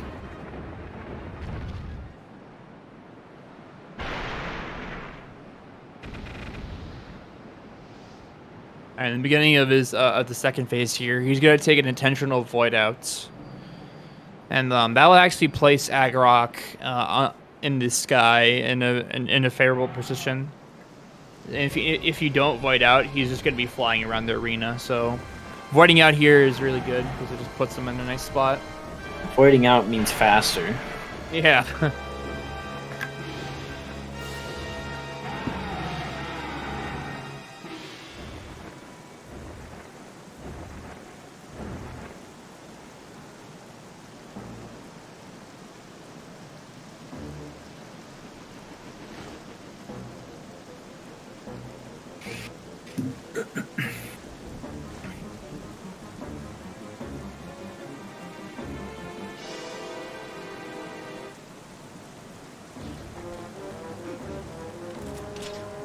Oh, looks like he's not going for the void out. Interesting. Guess he wants to play it safe with his HP, it seems. I'm very confused, Kitcot. He's already on top of the P-hat, so he's just gonna wait for Agarok here. Doing a casual fight. Yeah, casual fights.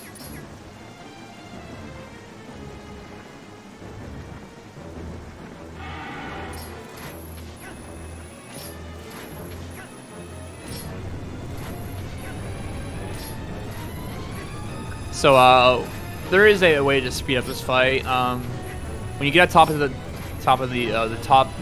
top is great. Once Agarok roars, you want to claw shot the P-hat, and then you want to have your Iron Boots on, and whenever the flame is in line with the P-hat you claw shotted, you want to claw shot to the next P-hat, and that actually will instantly stop Agarok's flame and be able to get on his back really quickly. Yeah, so having Iron Boots on makes you sink down when Agarok is trying to like breathe fire on you, and then once you reach a certain, like, I guess, oh my god. Oh my god, dude. Ah! Once you reach a certain distance down, Agarok will stop breathing fire on you because it thinks that you're too low.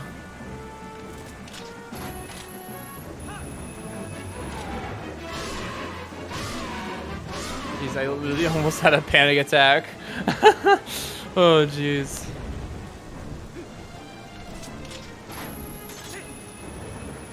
Alright, Claw shutting up once again.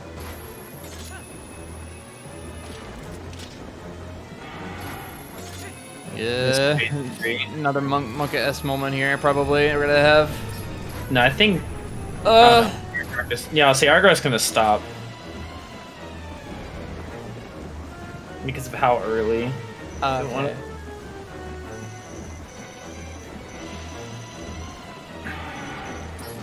There we go. So for the third phase, he's gonna breathe in the opposite direction. Why is only one person lame-o? There's only one person because the opponent had some disc reader problems with his console, so there's going to be a reschedule for the race.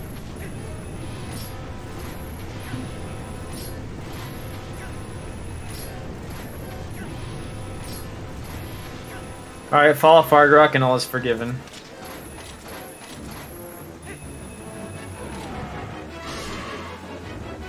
But what are you doing?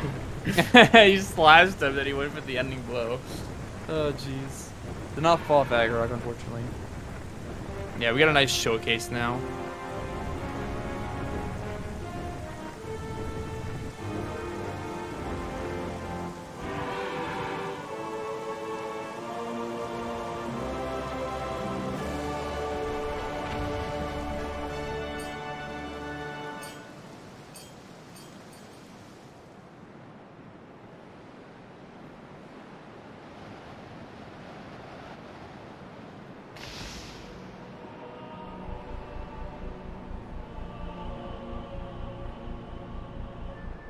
Alright, so Palace is coming up now.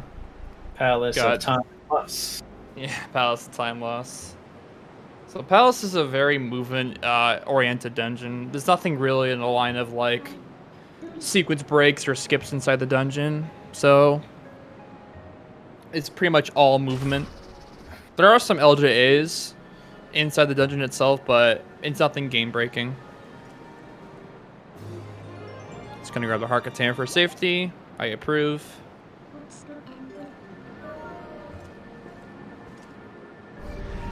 And we are out of here.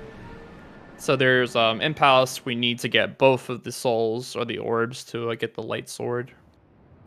You get the light sword, butter sword, glow stick, you know, whatever you want to call it. There's multiple names.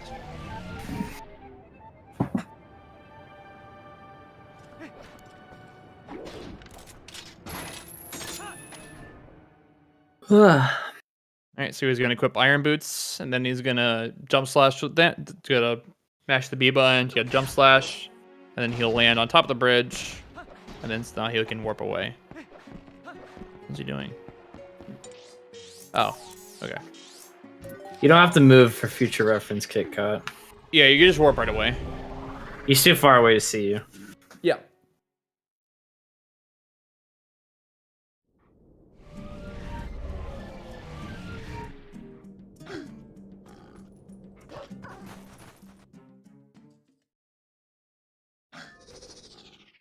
All right, so we're actually going to enter Palace as Wolf, maybe? Question mark? Nope. Nope. We're entering it as human. Okay. We're losing frames. No. Oh no. Yes, so we want to enter Palace actually as a wolf, for two main reasons. Link walks really slow there, and there's also points where Minna talks to us, and as human, Minna will come out as a shadow. Yeah, also the warping in saves frames if you're wolf. Yep.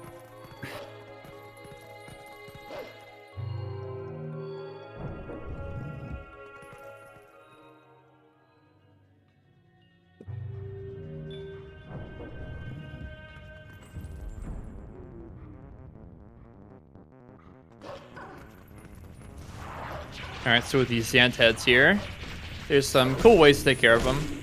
You can do a double hit, you can do a double jump attack and Minna charge, or you can do a B lunge, which will count as a double hit, and then you can do a Minna charge as well. Multiple ways of taking care of the Xantheads.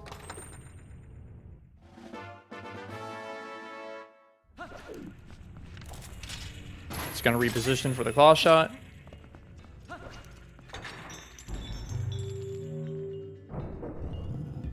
And this room has some of the mist inside of it. It's gonna transform into wolf here, hopefully before. Yes, get good. The reason you want to transform before is because when you enter the mist for the first time, and when it automatically transforms you, Minna will give us a text box. So thankfully, if we're smart about it, we won't get the text box at all.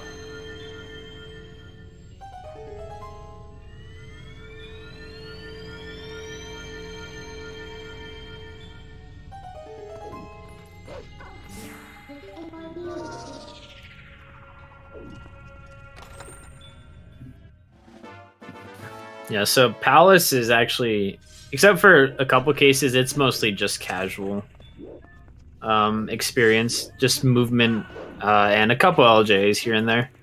Yep. But you there's like no like skips or anything really in this dungeon. Yep. Only stuff that's like really major is like before Zant, like there's early platform. Yeah. And there's just Zant itself.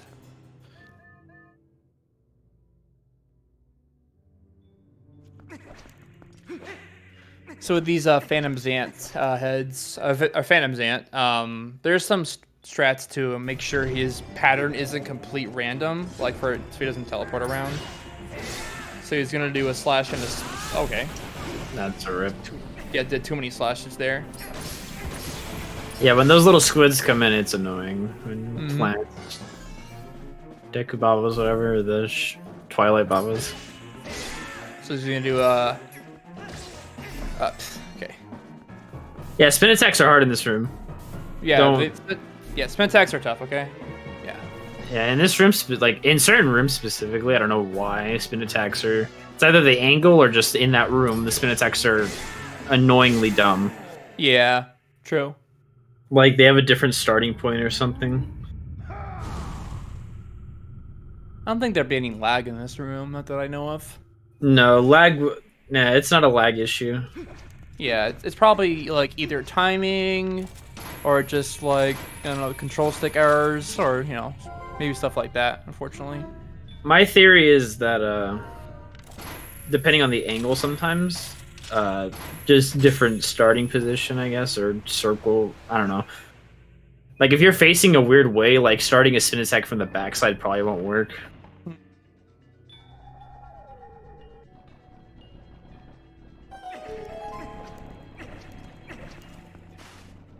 Alright, so what he did with the soul there, he actually threw it into the socket before the hand cutscene started, and it overlapped the cutscene. So it ended up saving time for him.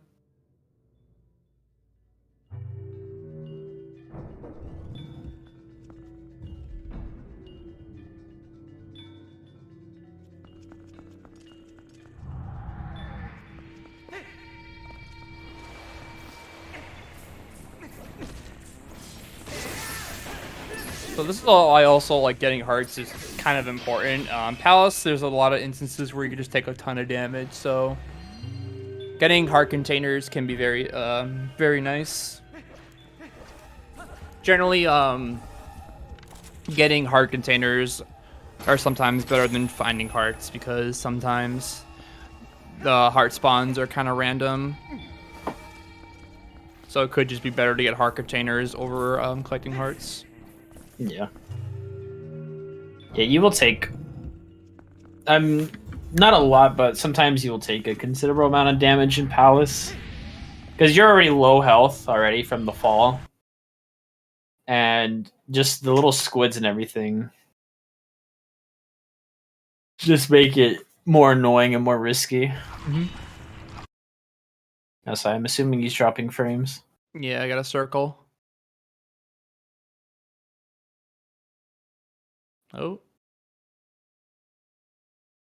Is the seed gonna change for the next race? This is not a randomizer. This is a race of any percent. The only randomization we have is RNG. Yeah. My thing isn't loading.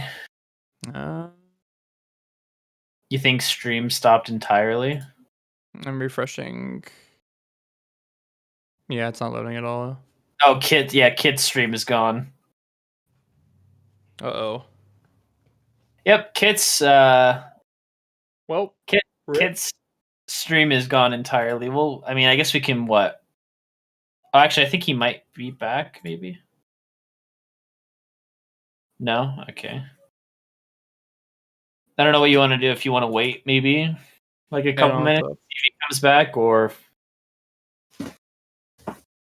yeah, give it a bit. All right, no problem.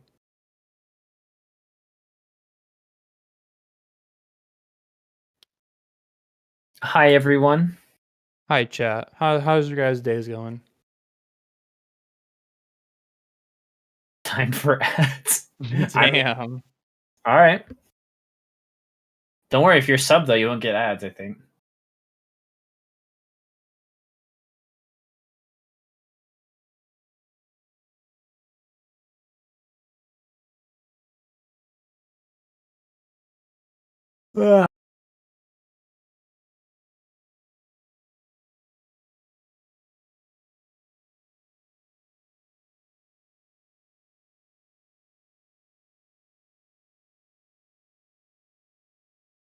All right, since It's there's an ad back. break, I'm gonna grab some water. BRB. Okay.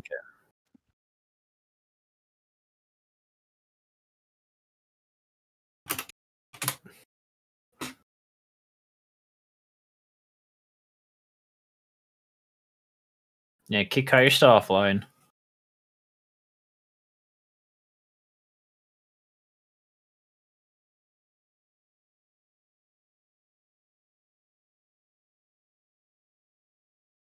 Yeah, I'm not sure what's happening. Either your OBS is not reconnecting or something. Because OBS can be pretty trash and not reconnecting. Ah, there we go. You're back. Pog, okay, we got it. We're good now.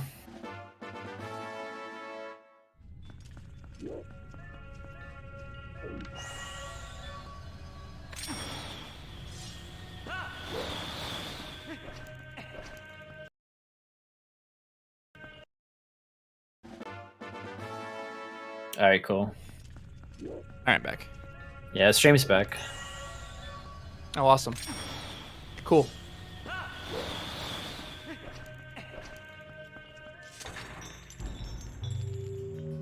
right. We have returned. Okay, let me just refresh again, just to make sure.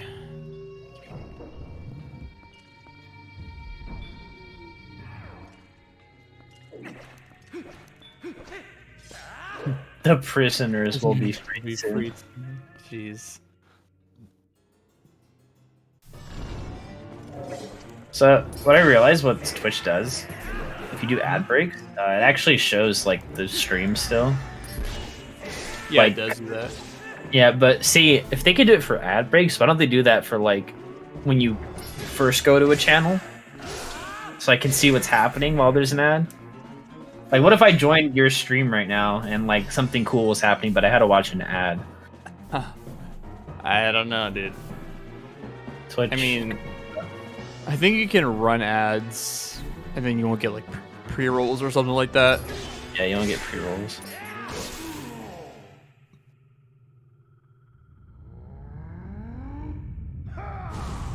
Yeah, pre-rolls are dumb.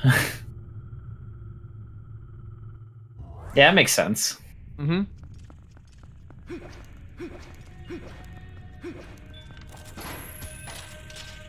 Wait, don't you not get pre-rolls anymore for partner?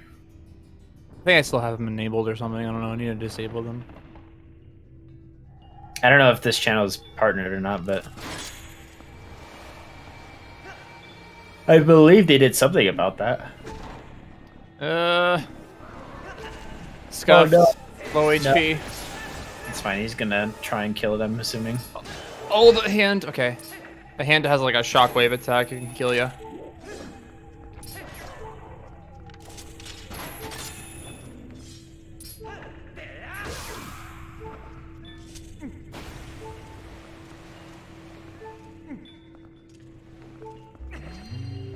This one is partnered, but we use bot accounts for random things and can't use this for everything. Okay. So we just have to preload streams a bit early so we don't have ads on stream. Okay. Yeah, I know ZS. I know ZSR1 is partnered. Too bad there isn't an easier way to just get like direct feed. Mm-hmm.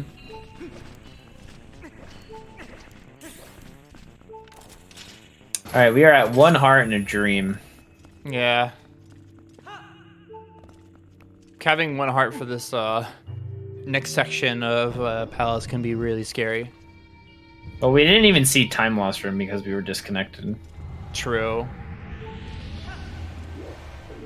So yeah, we'll see after this. He's about to hopefully not fall off and get our butter sword.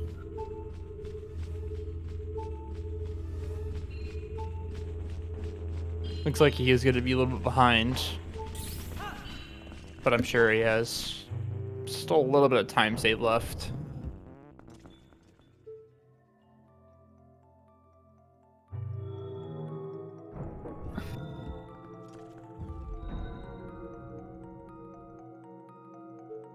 I just realized this little showcase is like a GDQ run. Yeah. Alright, will he jump off during the cutscene? And miss it and lose a heart, and then therefore game over? He's good. Alrighty, that's the first section of Palestine. We've got one more. Have to climb to Zant. Climb to Zant could be very rough sometimes. Most of the rooms are, I believe it's vertical. Yeah, vertical in length. So if you fall down, you lose a ton of time. Yeah, it just depends. Where, like, early platform room, if you fall down before getting a small key, it's over. Yeah. I just realized this dungeon gives you an item that you will never use again. Yeah. Literally like Spinner. I mean, you use the light sword like when you're about to chance Ganon. Actually, I don't know if you notice it, but like the light sword does appear for Ganon. I had to see. Oh no, the squid. It's fine. He'll just enter that room again. Yeah. It's not too big of a time loss. Yeah.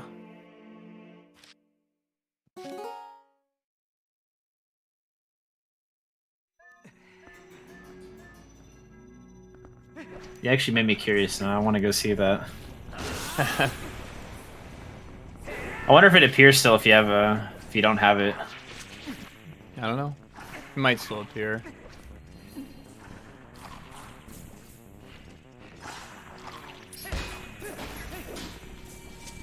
Alright, Yeah, thankfully his heart's back, which is nice. Yeah, those little squids are annoying as heck. Mm-hmm. Very, very annoying.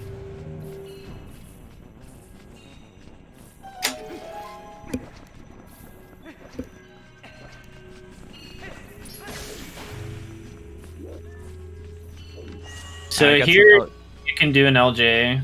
I'm not sure if he's gonna. Looks like he's gonna go for it. He's gonna go for it. Yep. Yep. There you go. Saves Nice. a little bit of time. Yeah, all the LJs in this like little section save about a second each. I would say, even half, depending how you do them. Some of them save less time, like way less time than like it's. Some of the later ones are more risky. Like it's like bulb skip saves like a couple seconds, but it loses a lot of time if you miss it.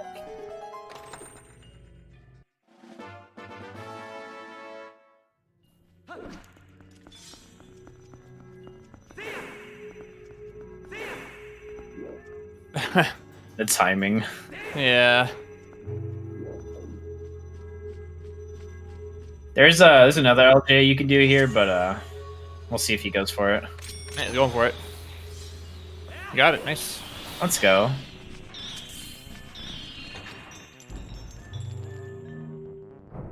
I feel like he goes for the riskier stuff like that, and then like doesn't do the simple things sometimes. That's the case with like sometimes, honestly though. Like I feel that. Like right here. The difference is like 5 seconds if you get the key first, I believe. Yeah, I just get the key first because of how. I don't know. I feel like it's better, in my opinion. Yep. Yeah, the claw shot is a bit easier from the. A bit less stressful.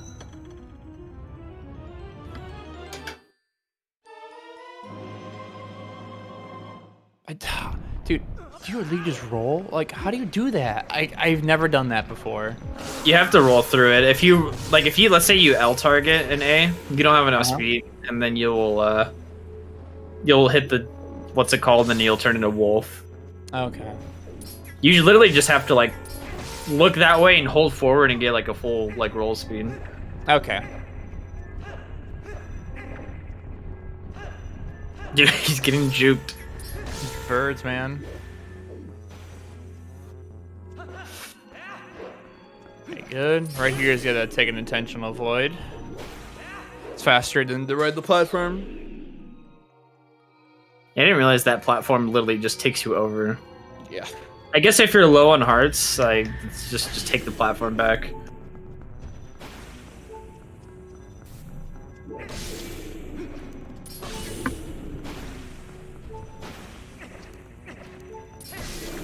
I'm assuming he's looking for hearts. Yeah. He has that 1 HP. Hey, I do that too.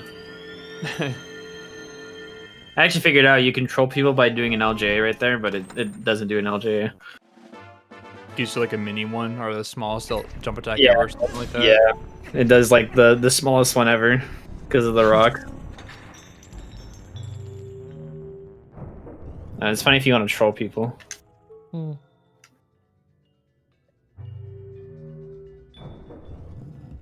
Alright, this is early platform room.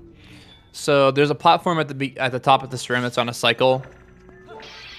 And if you're just really fast, you can make the cycle. Yeah, you can make like cool. yeah, make the early cycle there with the platform up above, buddy. Yeah, he's taking it slow though. Wants to not mess up, it seems. Yeah, this is one of the rooms where if you fall down, like it's a very vertical room, as D3 says, so you would lose like a lot of time. There's actually a safety strat, not a backup strat I learned earlier today when I was watching Demon. So if you kill the Zant head, and like the Zant head, and you fall down, there's actually you can actually claw shot that target from that platform you're standing on right now. Yeah, you can't do it the first time because you need to go a certain distance for the Zen head. Yeah, but if you fall down after killing the second one, you can reach the very top one from the second platform or the third platform.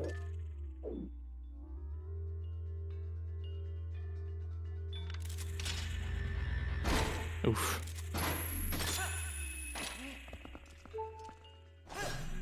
Okay, on that side.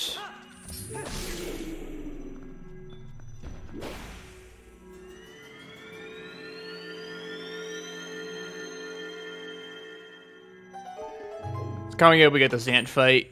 Zant, in this fight, Zant goes through like all of the different phases or all the different boss fights or something like that. It's like the boss rush. Yeah.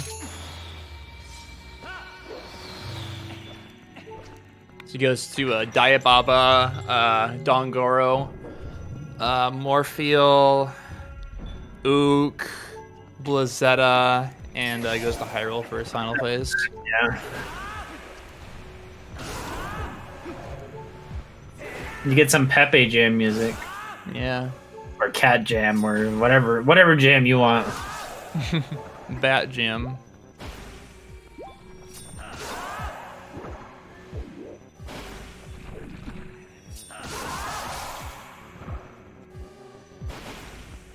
Also, a little effect of the light sword. It kills like every shadow type enemy in one hit.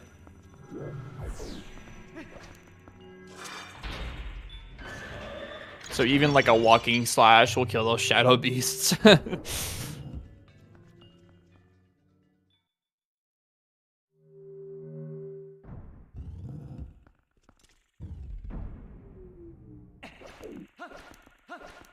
All right.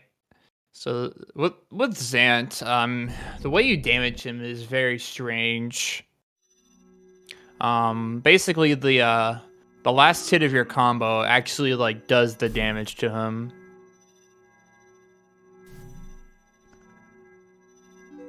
So we want to prioritize hitting our fourth slash of the combo. Yeah. For a certain I mean, like, what? For certain phases, like the Morpheal one, you can't really like just do the fourth hit. You kind of just have to do a full combo. Yeah. But for like this phase and pretty much, yeah, like every other phase. Oh, he was going for the one cycle. Dang. Yeah, there's multiple ways you can do it one cycle. You can do the like jump spin attack, 1, 2, 3, hold, right? Mm-hmm. You can do jump attacks, literally. Yeah, Just jump attacks. But it's harder. Well, they're the same. It's just it feels like it's harder. So with this phase, there is a 2-frame window. You can do a one cycle, but it's oddly specific, obviously, because it's 2 frames. Also, yeah, you're right. The light sword does come out when chanting. That's pretty cool. I heard it. I just never noticed it.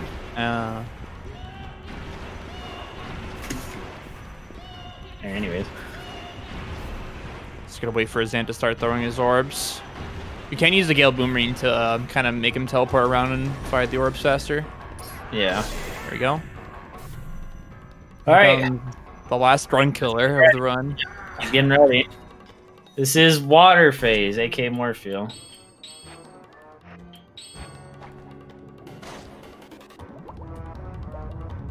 You should probably have Claw Shot on. Yeah. Looks like he's gonna refill his air early just to play it safe. That's nice, yeah. It's kind of a safe strat you can do. I didn't think about that actually.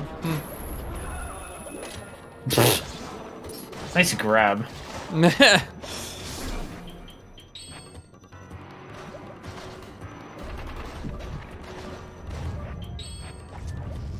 So he's gonna do the water bomb glitch again. There it is. Yeah, it does waste more bombs to play it safe, but it is safer. Yeah. Plus he has plenty of bombs. Yeah. Oh my god.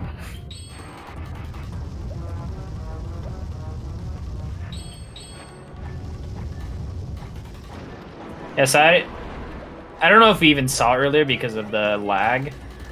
But if you do let go of the bomb too early, you will literally go to the highest point of water. So you will rocket link all the way to the surface, which is pretty bad in something like this. Yep.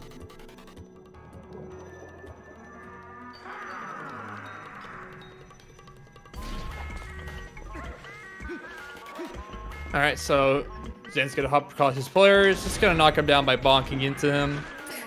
Bonking into the pillars. Now Zan's gonna spawn to the middle and gonna pull the bomb train.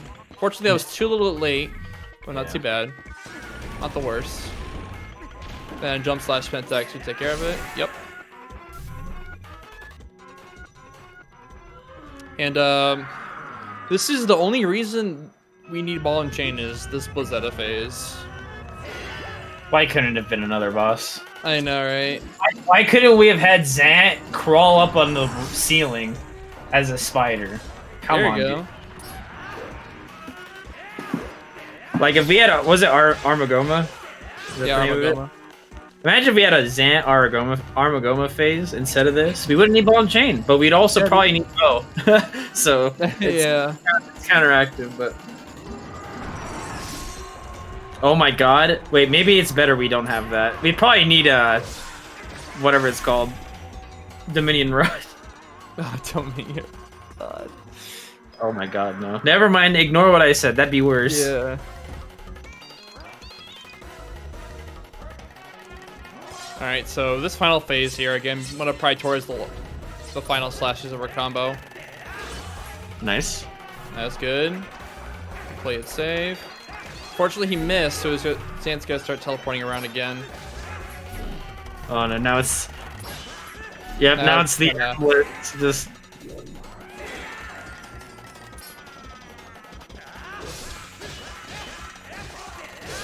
Good.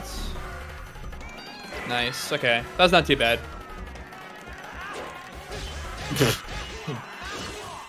You clanked on him.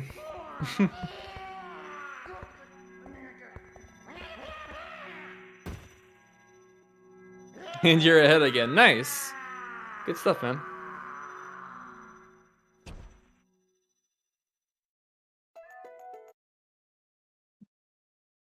I believe. I believe as well.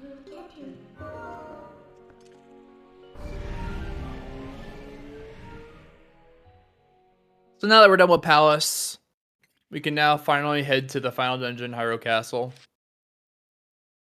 Probably again one of my favorite dungeons. Super simple, nothing major. Has some really cool optimizations with some of the fights, and has some barrier skips that we can do. But not the one that matters. Yeah, even though we have even though we have the barrier skips that don't save much time, we have multiple. So still, Wind Waker, eat your heart out. We have like 4 barrier skips.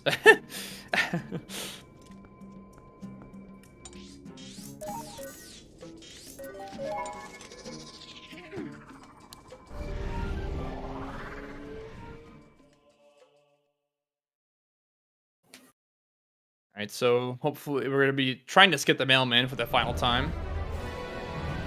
Gotta just line up next to the bridge at a certain spot. Throw the Gale Boomerang, wait for it to go out of the bounds, and then we can do the BLJ. Or Boomerang LJA. BLJ. BLLJA. Jeez. Damn it. Do you get a letter after Palace? I think you do. Okay. That seemed like it should have activated the mailman, but he did touch him earlier. Mm-hmm. The mailman gives you like letters through certain like story flags, I'm guessing, of the game. No bonk. All right, guys, bathroom break. Yeah, time for the bathroom break. This cutscene's unskippable. You know, Minna's gonna perform barrier skip for us. Barrier skip.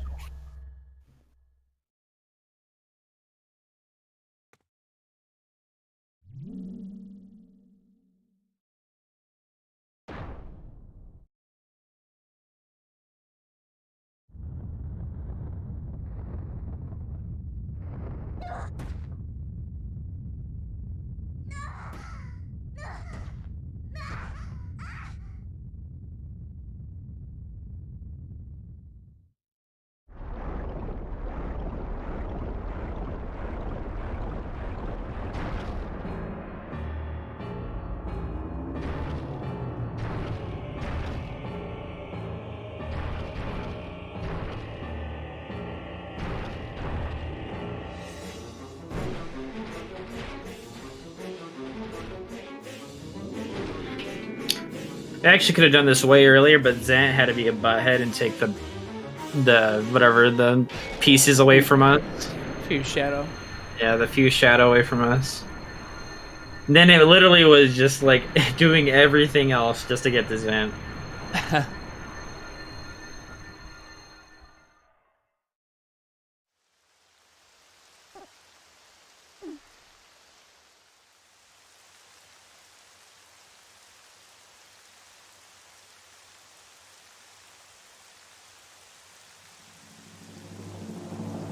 Alright guys, the doors are open. We can go through. But once we load in, the doors are almost closed. It's so weird. Yeah. Alright, so when we enter our castle, get to fight some bokoblins. Thankfully, there's some really nice strats for the fight.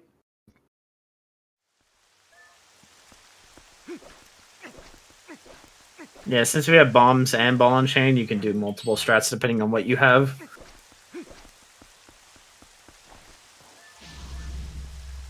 It's just gonna drop a bomb there, and then just wait. They're all gonna blow up. Oh, except for that one guy though, unfortunately. I think he's just gonna enemy blow him. Yeah. Oh, or not? Okay. Yeah, these guys have a lot of health for some reason. Yeah. Alright, we're approaching the first small barrier skip. So all we're gonna do is roll to the right, or jump attack, either or, and then we're just gonna hit the off, and there we go. If we skip the cutscene fast enough, we can just roll out of the way of the barrier. Yeah, I don't know why they let you skip it. let us skip other cutscene. Like, they'll let us skip that cutscene, but not Squidna. I mean, it makes sense for why you can't skip that, since it's a big plot in the story. Not plot, but big point in the story. Same with Master Sword, because who would want to skip a Master Sword cutscene? Honestly, though. Alright, we got KB4 here. Final King Bulbin fight.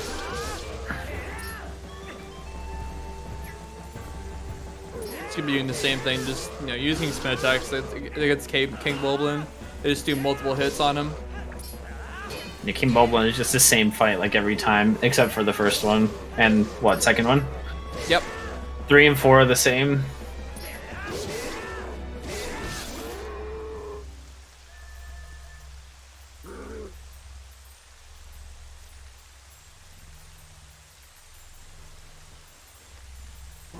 Enough. Whatever you said, Gingu, I didn't see. Yeah. Alright, so you can get a 1-framer here after King Bulblin leaves. But, yeah, it'll save, like, the tiniest bit of time, because you get to be able to save warp doing a backflip. But we'll see if he goes for it. Dang. He didn't get it. Nice camera, though. Yeah, camera looks weird.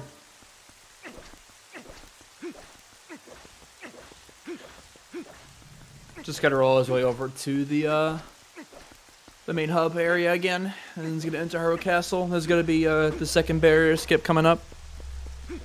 So for Hyrule Castle, doors are weird. Not weird, but they're unique. Doors in this game, if you go through the right the right door, it's generally faster because Link is left-handed, so he'll just grab with his left hand every time. But what's weird about Hyrule Castle is no matter which door you go through, you will always come out of the right door. Which is weird. That should be good. Yep, nice. You just jump back in that position, and then if you skip the cutscene fast enough, again, Link won't auto walk into that area.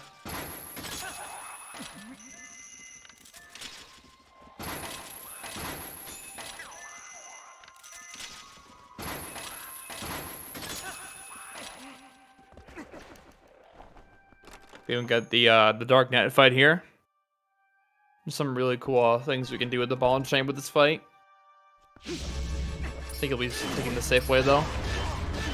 Just going for the stabs.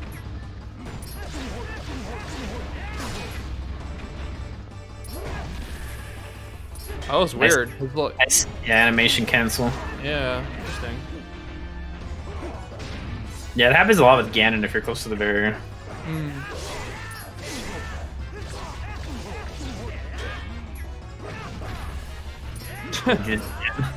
Then again, yeah. I mean, it saves time if you get hit. Yeah.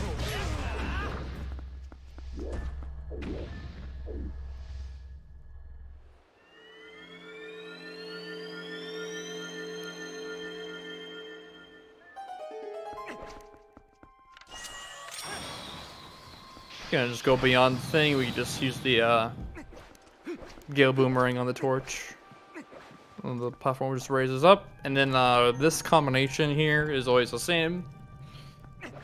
It's top right, bottom left. Oh no. I think he forgot the code. He's doing it the opposite. I think, yeah. Yeah, opposite way.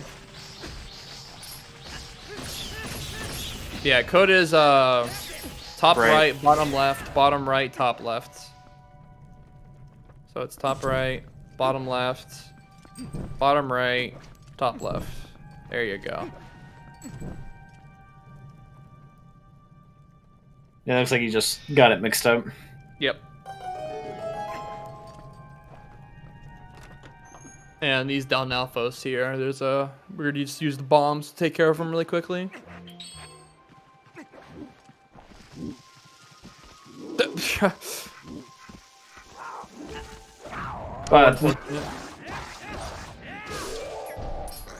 So that ending blow for these guys is like 1 frame for some reason. Because they made that type of enemy super annoying. Yep. They block, they have armor, and if you knock them down, you have 1 frame to ending blow. There are ways to cheese them though. Like if you stand like away from them, but you can like you'll still away from them, like, but if you slash, you'll still hit them. It's kind of weird. Usually here you would boomerang him, Yep. but Staying safe.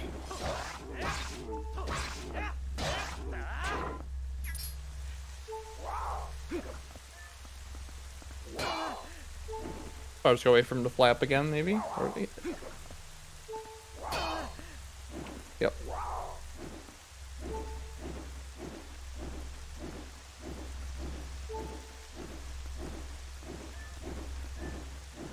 Wait for him to charge. There we go. One more combo will take care of him. Oh. A weird slash is happening.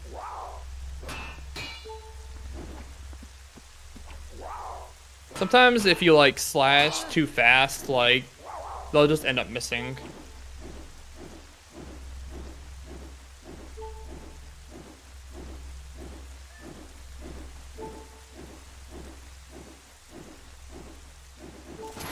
Okay, one more hit. There we go.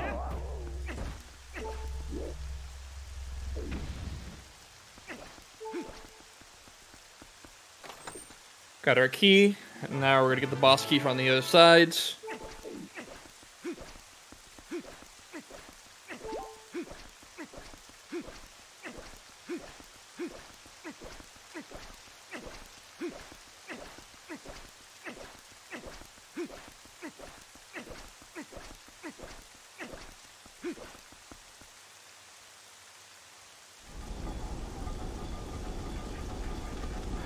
Got our the D&D crew gonna help us out here in a little bit.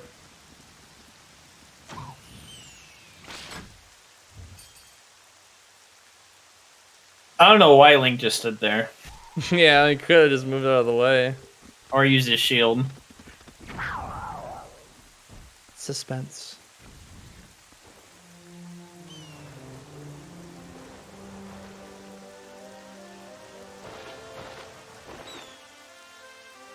You people. So these are people you're supposed to meet. You met like one. Yeah, meet all of them for all the dungeons you go to.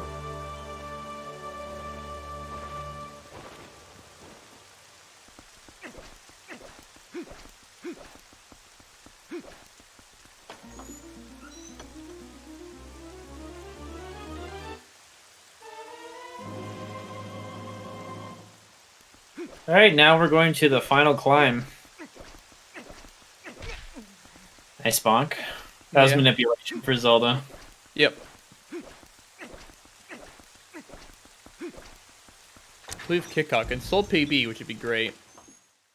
So, hope we can pull it out.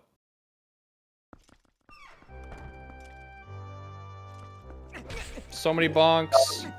Oh no, the rats, dude. The manipulation. Yep. See if you can make the jump time. There we go. So if you go that certain path, we don't have to like turn into wolf and turn our senses. It's really nice. Just how like fast our rolls go will be good enough.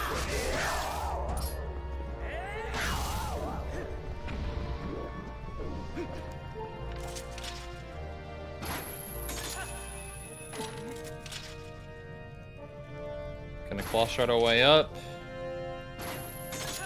There's technically another barrier skip right here, but it's a bit it's a bit weird to perform. Yeah, it saves 2 seconds if done for sure. Yep.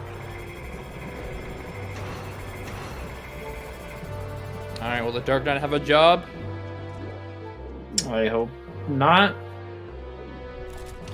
He's too far right. He might be. Yeah. Yeah, he's too far right. Alright, he might be able to do it here. There we go. Okay. A little scare there. We got it.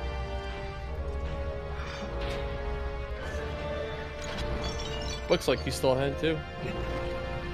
2 minutes ahead. I guess he splits when he enters the fight.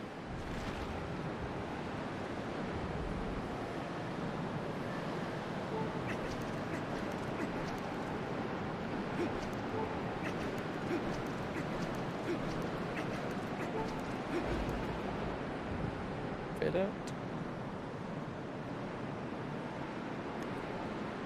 There we go. Oh, yes, sub splits. All right, right. Zelda, here we go.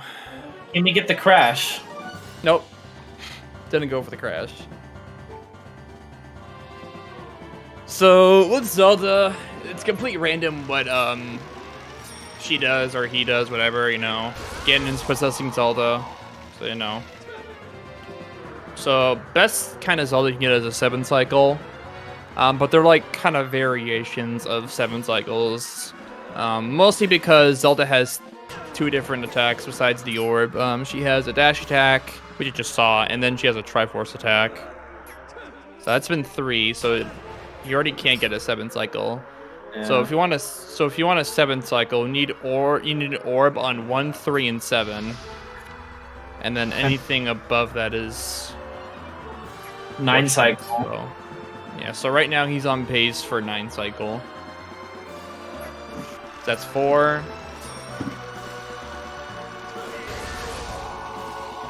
Another thing with Zelda is she takes a random amount of time to hit attack again. So you might get a 7 cycle, but then like she could like, you know, take a while to throw out her next move, or she just might do, you know, 5 like Triforces in a row.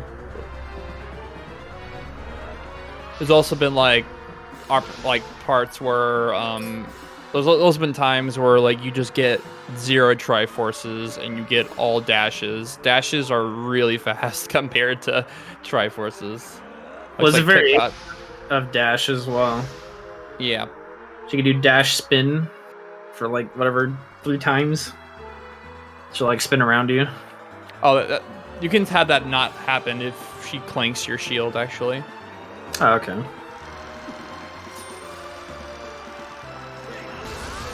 So not bad, you know, 9 cycle.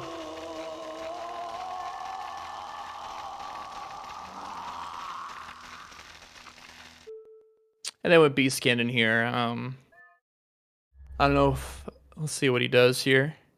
He's gonna equip ball and chain, he's gonna throw it. Got knocked on the other side though, so it might be a little scary. See if he gets to hit him in time, nice. Looks like he's doing the standard combo, just for safety purposes.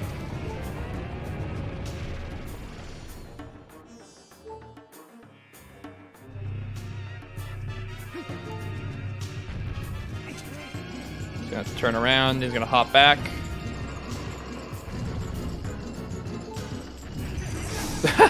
Head-on collision, holy crap. He's gotta watch his health. Yeah, his health is very low, but there is a fairy. I think he's gonna grab it now, actually, yeah. That fairy does respawn in both fights too, so... Yeah, the game is very generous. Yep. Looks like it's gonna be out the door, but he's got to transform into wolf here. Because on the third grab, you have to use wolf no matter what. Yeah, he's gonna have to transform back into human though. Yep, true. To actually do a full combo, or else Ganon will probably go like back into the portals again. Okay, got the grab.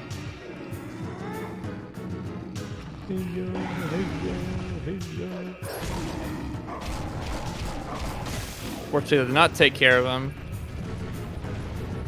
He still has a lot of HP left. We'll see right now in the portals. Okay, he has 1 HP. Yep. So you can tell when he has 1 HP is because when the first portal spawns, he always comes out of the first portal. So this will end the fight. Yep. Good.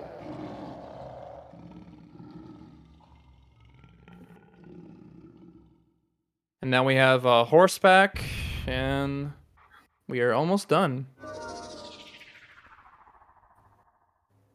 Minute 41 ahead.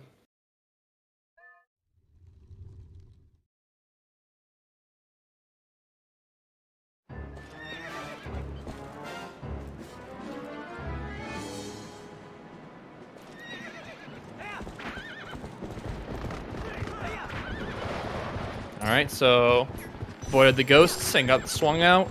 As soon as Ganon swings, you can ride behind him and start having Zelda shoot her with light arrows.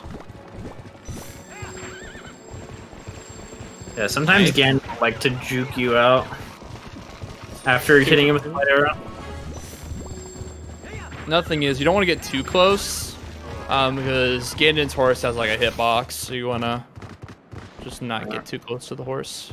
Alright, we gonna get text glitch? Or what's Kitcot gonna do? Since he is playing on PAL version, there's, like I said, text boxes on PAL. I'm not sure if it's specific to German, but they're kind of weird.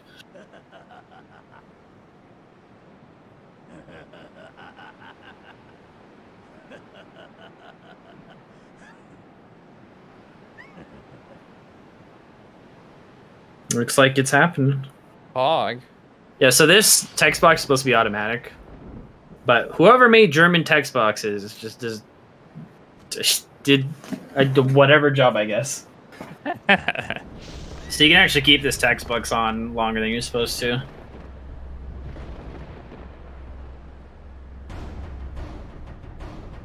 Fight's also very simple. As Just wanna slash and then jump slash behind him when he does the football kick, and then do that 3 times, and that'll be the whole fight. That's 2, and this will be 3. Fortunately, did not time it well. Did not get the jump slash spin. Maybe now. There it is. And the iron boots for the memes. Oh, the iron boots. And time 1:41:20. 2020. He's 1 millisecond or from being 2021. GG. Congrats on the PB. Let's go. GG PB. Yo, Kitcot, what's up? GG's on the run, man. GG. That was, I think that was a pretty good run. There were parts that were really good, then there were parts that were not. So, yeah, that was alright. Hey, PB though. Yeah, by like a few minutes. That was a weird run because I was like, I felt I was like a few minutes ahead of PB, then I was like behind, then I was ahead, then I was behind. It was weird. It was a roller coaster. Well, you lost 5 minutes to rupees. Yeah. So that's definitely 5 minutes time save you have for next PB. Yeah. There was so much time saving. It's like, yeah. I don't know, yeah. So I need to really relearn how to do fucking like Snow Peak with getting the rupees because I don't understand it. Like, Generally what I do is I just throw the ball and chain like twice. You know, I don't usually spin it around. okay, Like, yeah. just throw it. Also, for the one in the front, you want, instead of climbing up the step and then doing it, just do it from down below and it'll always spawn in bounds. Okay. Yep. All right, noted. Cool. Cheers. Yeah. Obviously, this wasn't an official race. We'll have like the official race. Like, we'll reschedule it. Also, nice timing. Zelda Speedruns nice. raid. Pause. Yeah. We are literally just finishing. But yeah, cool. That was a good race. Good run. GG. Awesome. Yeah. Hopefully, Keaton gets his Wii set up for next race.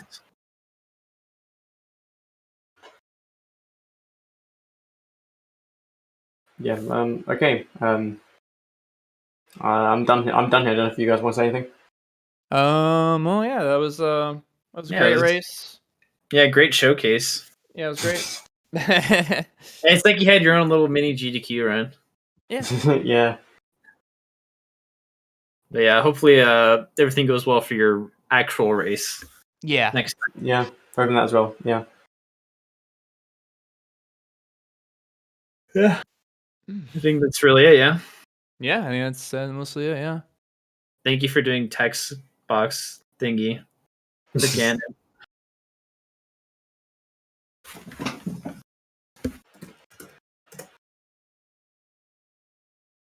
All right, well, thank you for racing / showcasing. Yeah, it's Nice. great. Yeah, it was very fun, and we had really awesome commentary. Actually, learned a lot about TP. So very cool. Awesome. Hell yeah. So the next match is going to be a hype one, and it's Delighted versus KJS. I don't know how to pronounce his Case name. Master, aka Audie. Yeah, But, Case Master yeah. or Audie. Audie. All right. That match is tomorrow at 4 p.m. Eastern. And that one will also be held here on ZSR2. And it looks like the closest one for a little while. The next few matches after that are going to be on Friday at 6 p.m. Eastern and 7:30 p.m. Eastern. So stay tuned for more Wolfdash. And in the meantime, I'll send everyone over to Swift Ike. Seems like the best idea. Yeah. Yeah, thanks everyone. Thank All you. right. Neat. Thank you.